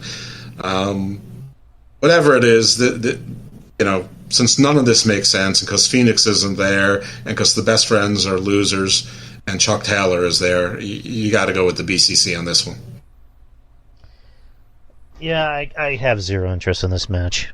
I don't care about anyone in this ring. Maybe except for Santana, but everybody else, I don't care. I'm debating on if I should watch this show live or if I should just wait for somebody to post it on YouTube or whatever. Because I'm not watching it. I'm not interested. I'm assuming this match is the justification for this match is going to be that John Moxley faces Orange Cassidy at All Out for the international title. I mean, and maybe Kingston and Claudio have that one-on-one match. Right. I mean, I assume Claudio's still the Ring of Honor champion. Not that it's barely mentioned, not that it matters, but apparently Eddie Kingston hates Claudio for 20 years now. We still don't know why, and we still don't really care. But yeah, that's where I think this shit is going. But yeah, predictions just necessary. And the BCC lost their last feud to the Elite, so if they're going to still be a thing. I mean, it's so weird. You got the BCC, but you put Takeshita into another match, even though he's supposed to be sort of BCC adjacent. And of course, there's no B in the BCC anymore, and Bryan Danielson is gone. So typical AEW fuckery. Right. Oh no. Tomorrow's National Cinema Day, so $4 movie tickets for everybody. If you're interested, if you want to go to the movies, just $4. It's what? Tomorrow's National Cinema Day. Mm-hmm.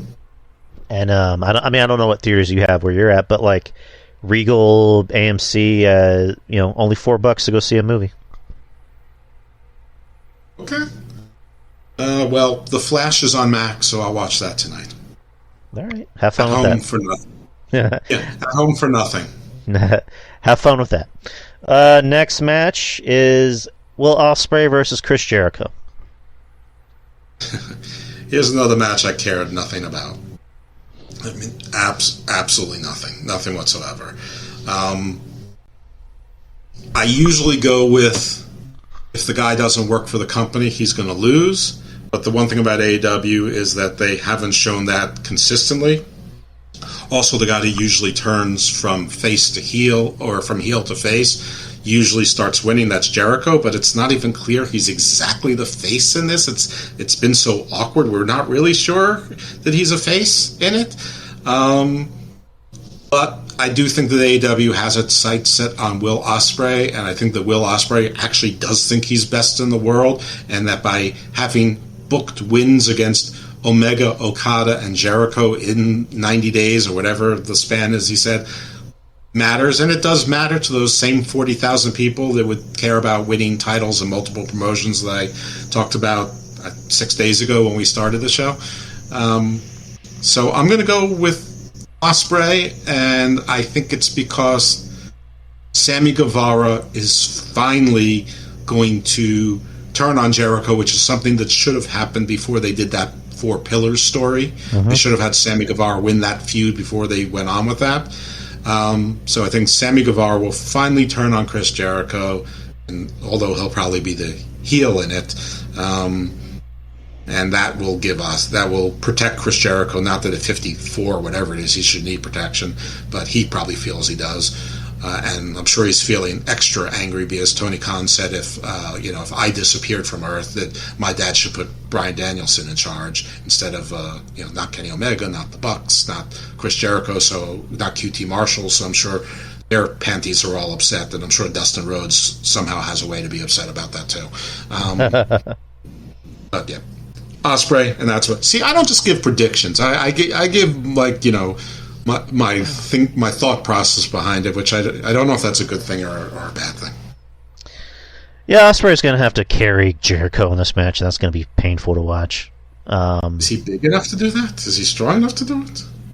I don't know. I mean, I like Ospreay. I think Ospreay's actually very good. But yeah, he's going to have to do a lot of the carrying in this match, and it's going to be funny and painful to watch. But Ospreay's going to win. Next is the Real World Championship, CM Punk versus Samoa Joe.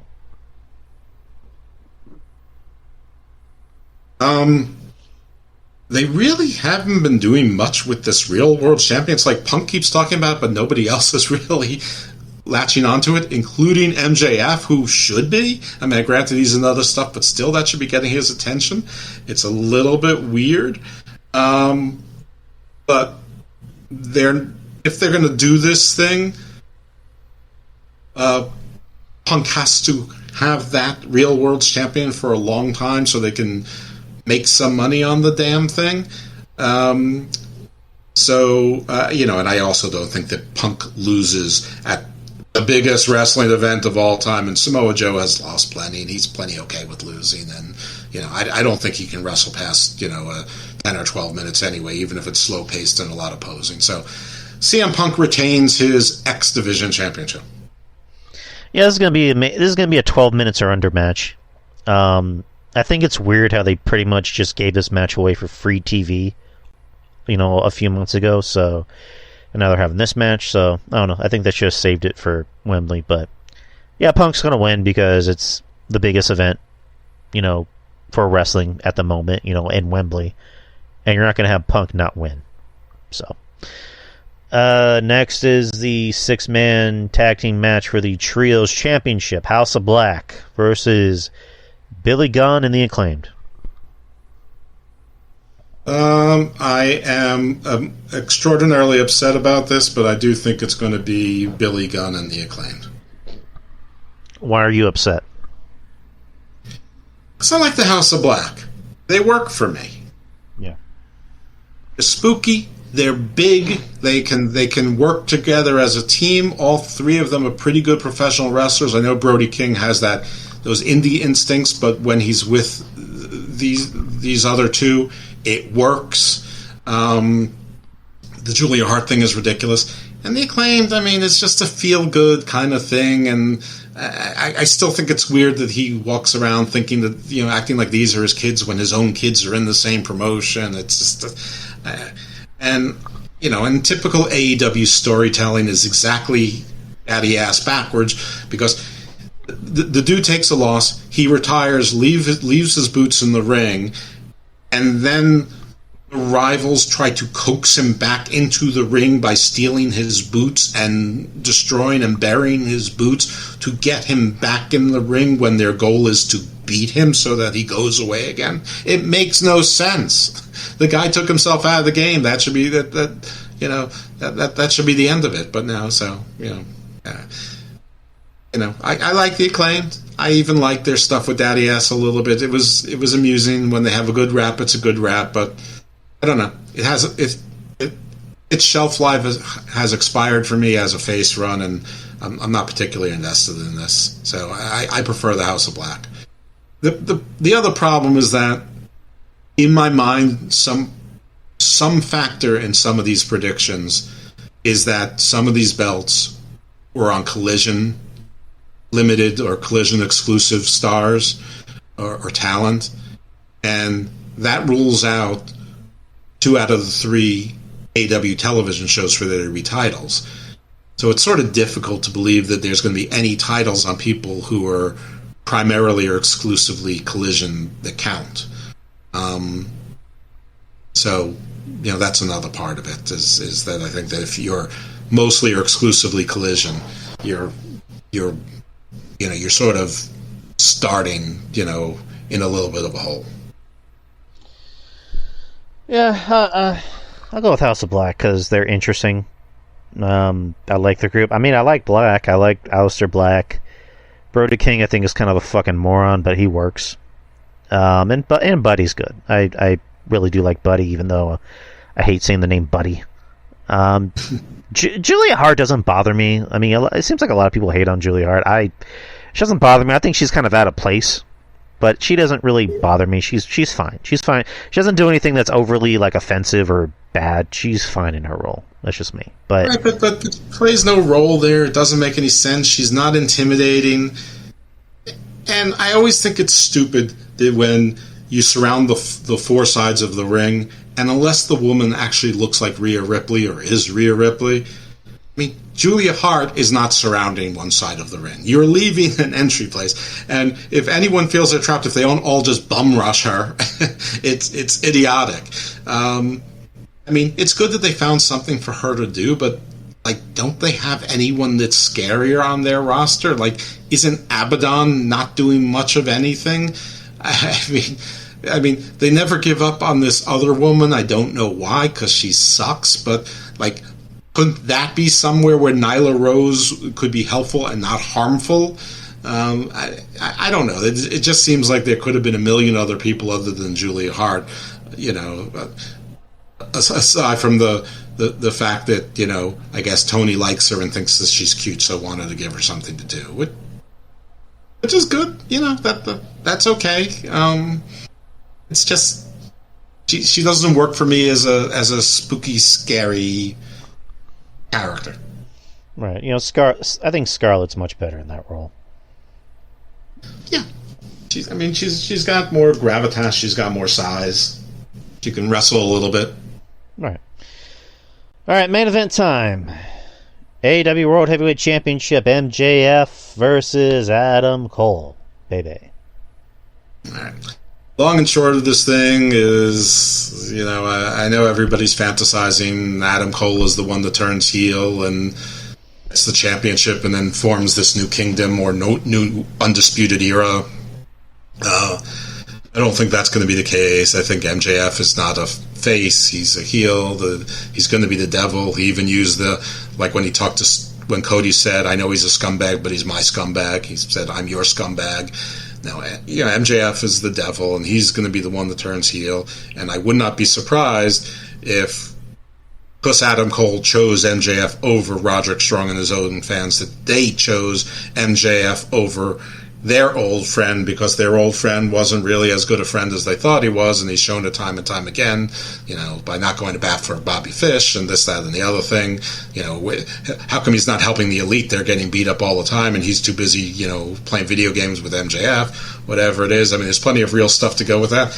And MJF, I think he wants to be a Ric Flair, and he had the Pinnacle, and now you can have this new kingdom, or maybe he'll call this the Devil's Rejects or whatever, something like that. But whatever it is, or the Kingdom Come, maybe that. But whatever it is, I think MJF he'll be walking around with these 3 zeros, because a good front person can make 3 zeros seem interesting. See Tully Blanchard, Ole Anderson, and Arn Anderson for reference. I'm kind of the opposite. I would prefer if it's Adam Cole who becomes the heel, and we see a more face run with MJF, because, listen, like, for the longest time, again, comparing apples to oranges, but it's like, for the longest time, The Rock was, getting shit on, because he was the heel and he was shitting on other people and doing the typical, your town stinks and I hate you and I wish you were all dead, blah, blah, blah. And then over time, he became a face because the people were still cheering him when he was a heel. That's what they were doing with MJF, and now MJF is in a different role because he's showing more of the human side of him. Like, he's showing that he's is he kind of like being a dumb meathead? Yeah, but there are some of those Rock-ish tendencies where it's like, I'm too cool for school, I'm a big meathead, but I can also be a goof. I can also act like a goof and be funny. So I'm kind of... I just think it's a long con. I think it's a long con. The whole thing with the ring and everything, he knows what he's doing. It's a long con. He's been a heel the entirety of his character, and I mean before AEW. I don't think he's going to change his spots. This is what worked. Adam Cole can be face or heel. And, for other reference on a face person making 3 zeros seem interesting, see Pat McAfee with Pete Dunne, Oni Lorcan, and I can't even remember the other guy's name. Shane something, I think was his name. Whoever the other guy from who Oni Lorcan tag teamed with in NXT. Danny Burch? Danny Burch, there you go. I mean, they all of a sudden became interesting with Pat McAfee in the front. And to be fair, Adam Cole leading Roderick Strong, Bobby Fish, and Kyle O'Reilly, 2 people made them interesting. I'm not one of those people, but 2 people made them interesting. So it could work with Adam Cole, and there's the history. I mean, the original Kingdom was Adam Cole, Mike Bennett, and Matt Taven. And that's why I don't think that's going to be what's going to happen here.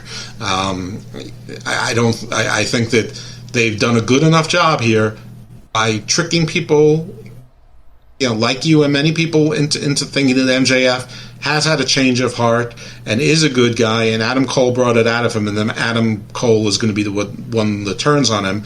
But if that was the case, would MJF stay a face? Wouldn't he be heartbroken and say, God, I never should have been a nice guy, and return to a heel form anyway? So the character wouldn't make any sense. Whereas if MJF stays a heel, it still makes sense for Adam Cole to stay a face. Go, I was fooled by this guy, I thought was my friend, and these guys, I haven't been hanging around with those other 2 for a while, but Roddy should have known better.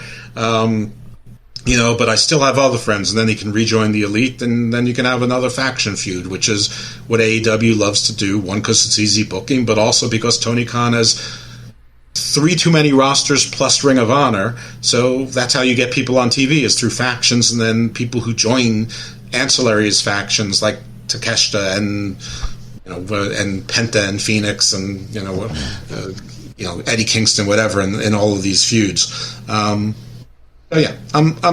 also don't think a company that they feel like they have the biggest young star in wrestling in MJF in the biggest show in history, I don't think they make him lose, but it would be the most AEW thing in the world to actually have a stadium, and let's say it is filled with 80,000 people, that you zoom in and you zoom out and you see this giant, Roman Coliseum times 10 arena with 90,000 people in it screaming, and you got little Adam Cole with his skinny little arms holding that giant title over his head. That would be the most AEW image I could possibly think of.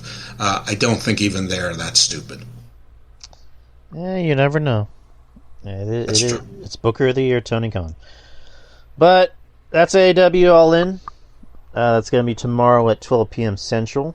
Again, I don't even know if I want to watch it live. I might just watch it on the replay if there's a link on YouTube or whatever. Anyone's kind enough to send me the link for the show, but I don't know. You know that where you can watch the show. You know that we have a friend who's invited us over. Yeah, Brian Wright. Shh.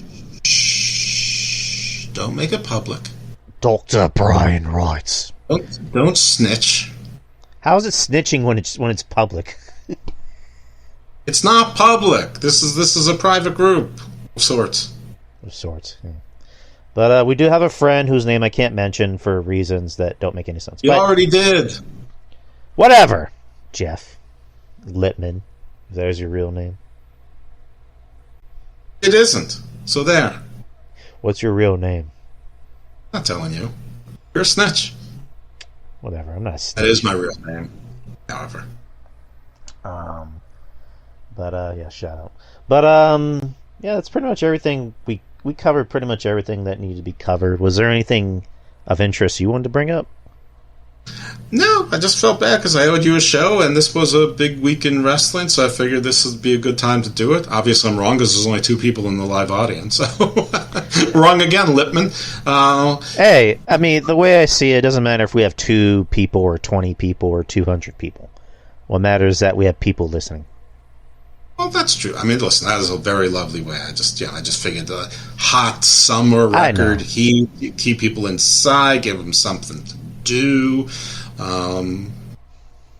Listen, I consistently overestimate, my interest to other people. Right. But hey, we got people listening. That's all that matters. But thank you to those who have been listening. Maurice. I have a hard time recognizing who this other gentleman is in our Sober Chocolate, Dirty Freeman. Thank you. Thank you for listening. And anyone else who listens and downloads. And Zirion's been in and out, or Zivius has been in and out, and CM Goof has been. There's been a couple people that have been popped in and out. But thank you to anyone that does listen, that downloads, that shares, that subscribes. Thank you. And it means a lot. And if you have $5 laying around, then, I don't know, head over to the Patreon. And you'll be able to hear shows I do with Mr. Lippman here. I do another show with RJ, the Brooklyn Savage. I do a show with Ruben Prime, which we just dropped. It's Culture Attack. There you go. And I always say the more subscribers there gets, the more shit we can do on the Patreon. I mean, we might even open up new tiers. We might give away some shit. I don't know. Maybe. But it's ambitious. Hey, I'm a businessman. You make more money.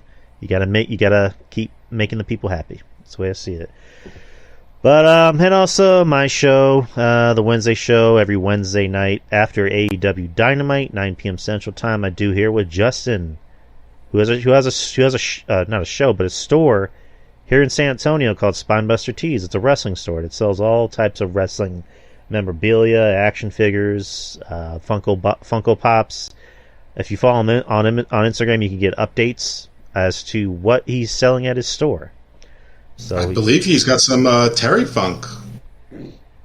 He certainly does, and he just added some new wrestling shirts today. And he's also in the know of the wrestling business. He has local wrestlers that actually advertise his stuff, like River City Wrestling, which is the biggest wrestling or independent wrestling promotion here in San Antonio. 13 fans. What was that? With 13 fans. No, they actually sell out pretty nicely. Their shows actually draw a nice bunch of people. 13 seats. Oh, shut up! Stop! Will you stop? So support my boy if you're in the San Antonio area, if you're in the Texas area, if you're thinking about making a road trip here to San Antonio, head on over to Spinebuster Tees at the Wonderland Mall of America, and visit my boy. And buy some. Yeah, everyone wants to make a road trip to Texas in the summer. Oh, you will do it. You'll do it and you'll like it.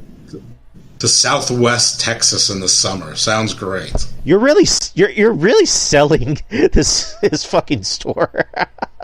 Does he have an online store? Can people buy it online and he'll ship? He has, I believe he does have an online store, but there you go. That seems like a lot less friction than having to go to San Antonio. I'm trying to support my boy, and you're being very neurotic. I'm just giving you an easier and more practical way for people to support your boy than making a trip to San Antonio, and then as part of their trip, going with whoever they're going with to convince them to go to a wrestling store. Instead, they can just go online and cyber shop, and he'll ship. You're the worst friend ever. I'm telling you, you've just expanded the customer base from people making a trip to San Antonio who will go to a wrestling shop to 8 billion potential customers. I'm the best. Anyway, Spinebuster Tees. Support my boy. Cyber commerce. Give him some cyber commerce. You don't need to go Pro Wrestling Tees. But if you do, you should buy a Wrestling Soup shirt. Fuck Pro Wrestling Tees. But I mean, they have some cool Where else can you get a Wrestling Soup shirt?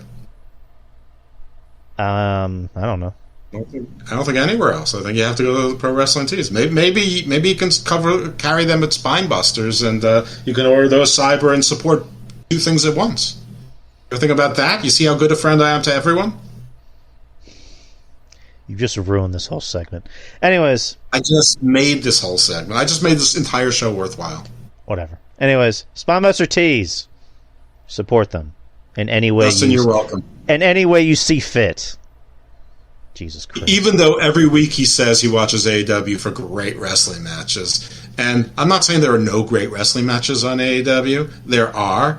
But they're pretty few and far between. And even if you think one wrestling match was great, after you've seen the same match 10 times, is it still great? I like how you're supporting him, and then you're also being condescending because of how he likes AEW. All publicity is good publicity. What by chastising somebody? Chastising you. What are you chastising me for? I like to. That's my gimmick. My gimmick is to be mean to co-hosts. Yeah, but don't be mean to Justin. Justin did nothing to you. I have just expanded this customer reach from the immediate San Antonio area to anybody who has access to the internet. And I've suggested a joint venture between Spinebuster Tees and Wrestling Soup to be an ancillary supplier of merchandise beyond Pro Wrestling Tees, so you can support both Spinebuster and Wrestling Soup via Spinebuster Tees.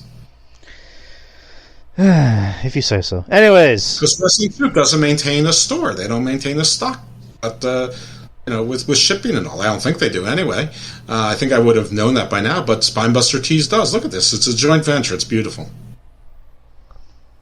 Okay. Anyways, and the Yari experience, you get like a 5% referral fee. I should, but look at that! Look at me helping everybody.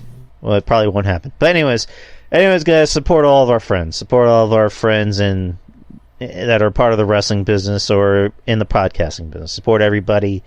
You can even support RJ, who's been lying about being the Brooklyn Savage when he lives in South Carolina. Why are you going heel on everybody? What the fuck? He's the Columbia Savage.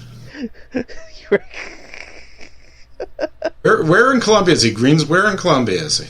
I mean, where in South Carolina? Is he Hilton Head? Is he a fancy guy living in Hilton Head or Myrtle Beach? I personally don't know. He's never told me. Wow. Some friend. I mean, I just know he lives in South Carolina. He's literally never mentioned where he lives. Well, if he lives on the beach, I mean, he should invite us down. That's where the get-together should be, like in Myrtle Beach or Hilton Head. Jeez, it's beautiful there. But, here we go. Columbia's a lovely city as well.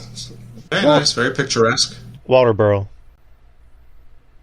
Okay, I don't know where that is, but I'm sure it's much more pleasant there in November than most other places. All right. I'm just going to end it because you're just being snippy about everything. But, anyways, thanks. Maybe you can make us all Thanksgiving dinner. You want me to cook? No, I want RJ to cook. Yeah, RJ seems like a good cook. You don't seem like a good cook. You? No, not so much. Jesus Christ, you're a jerk. Anyways, we're done, people.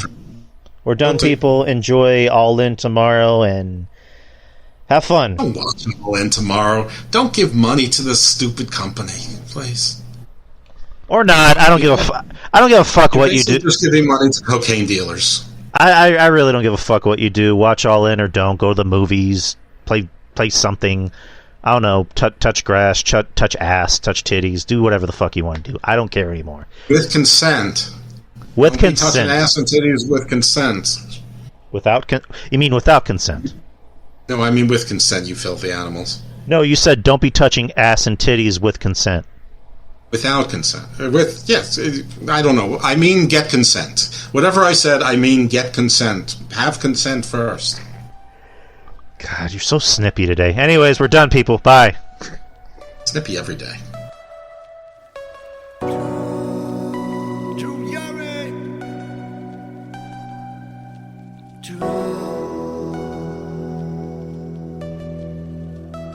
It is time for the Drew Yari Show.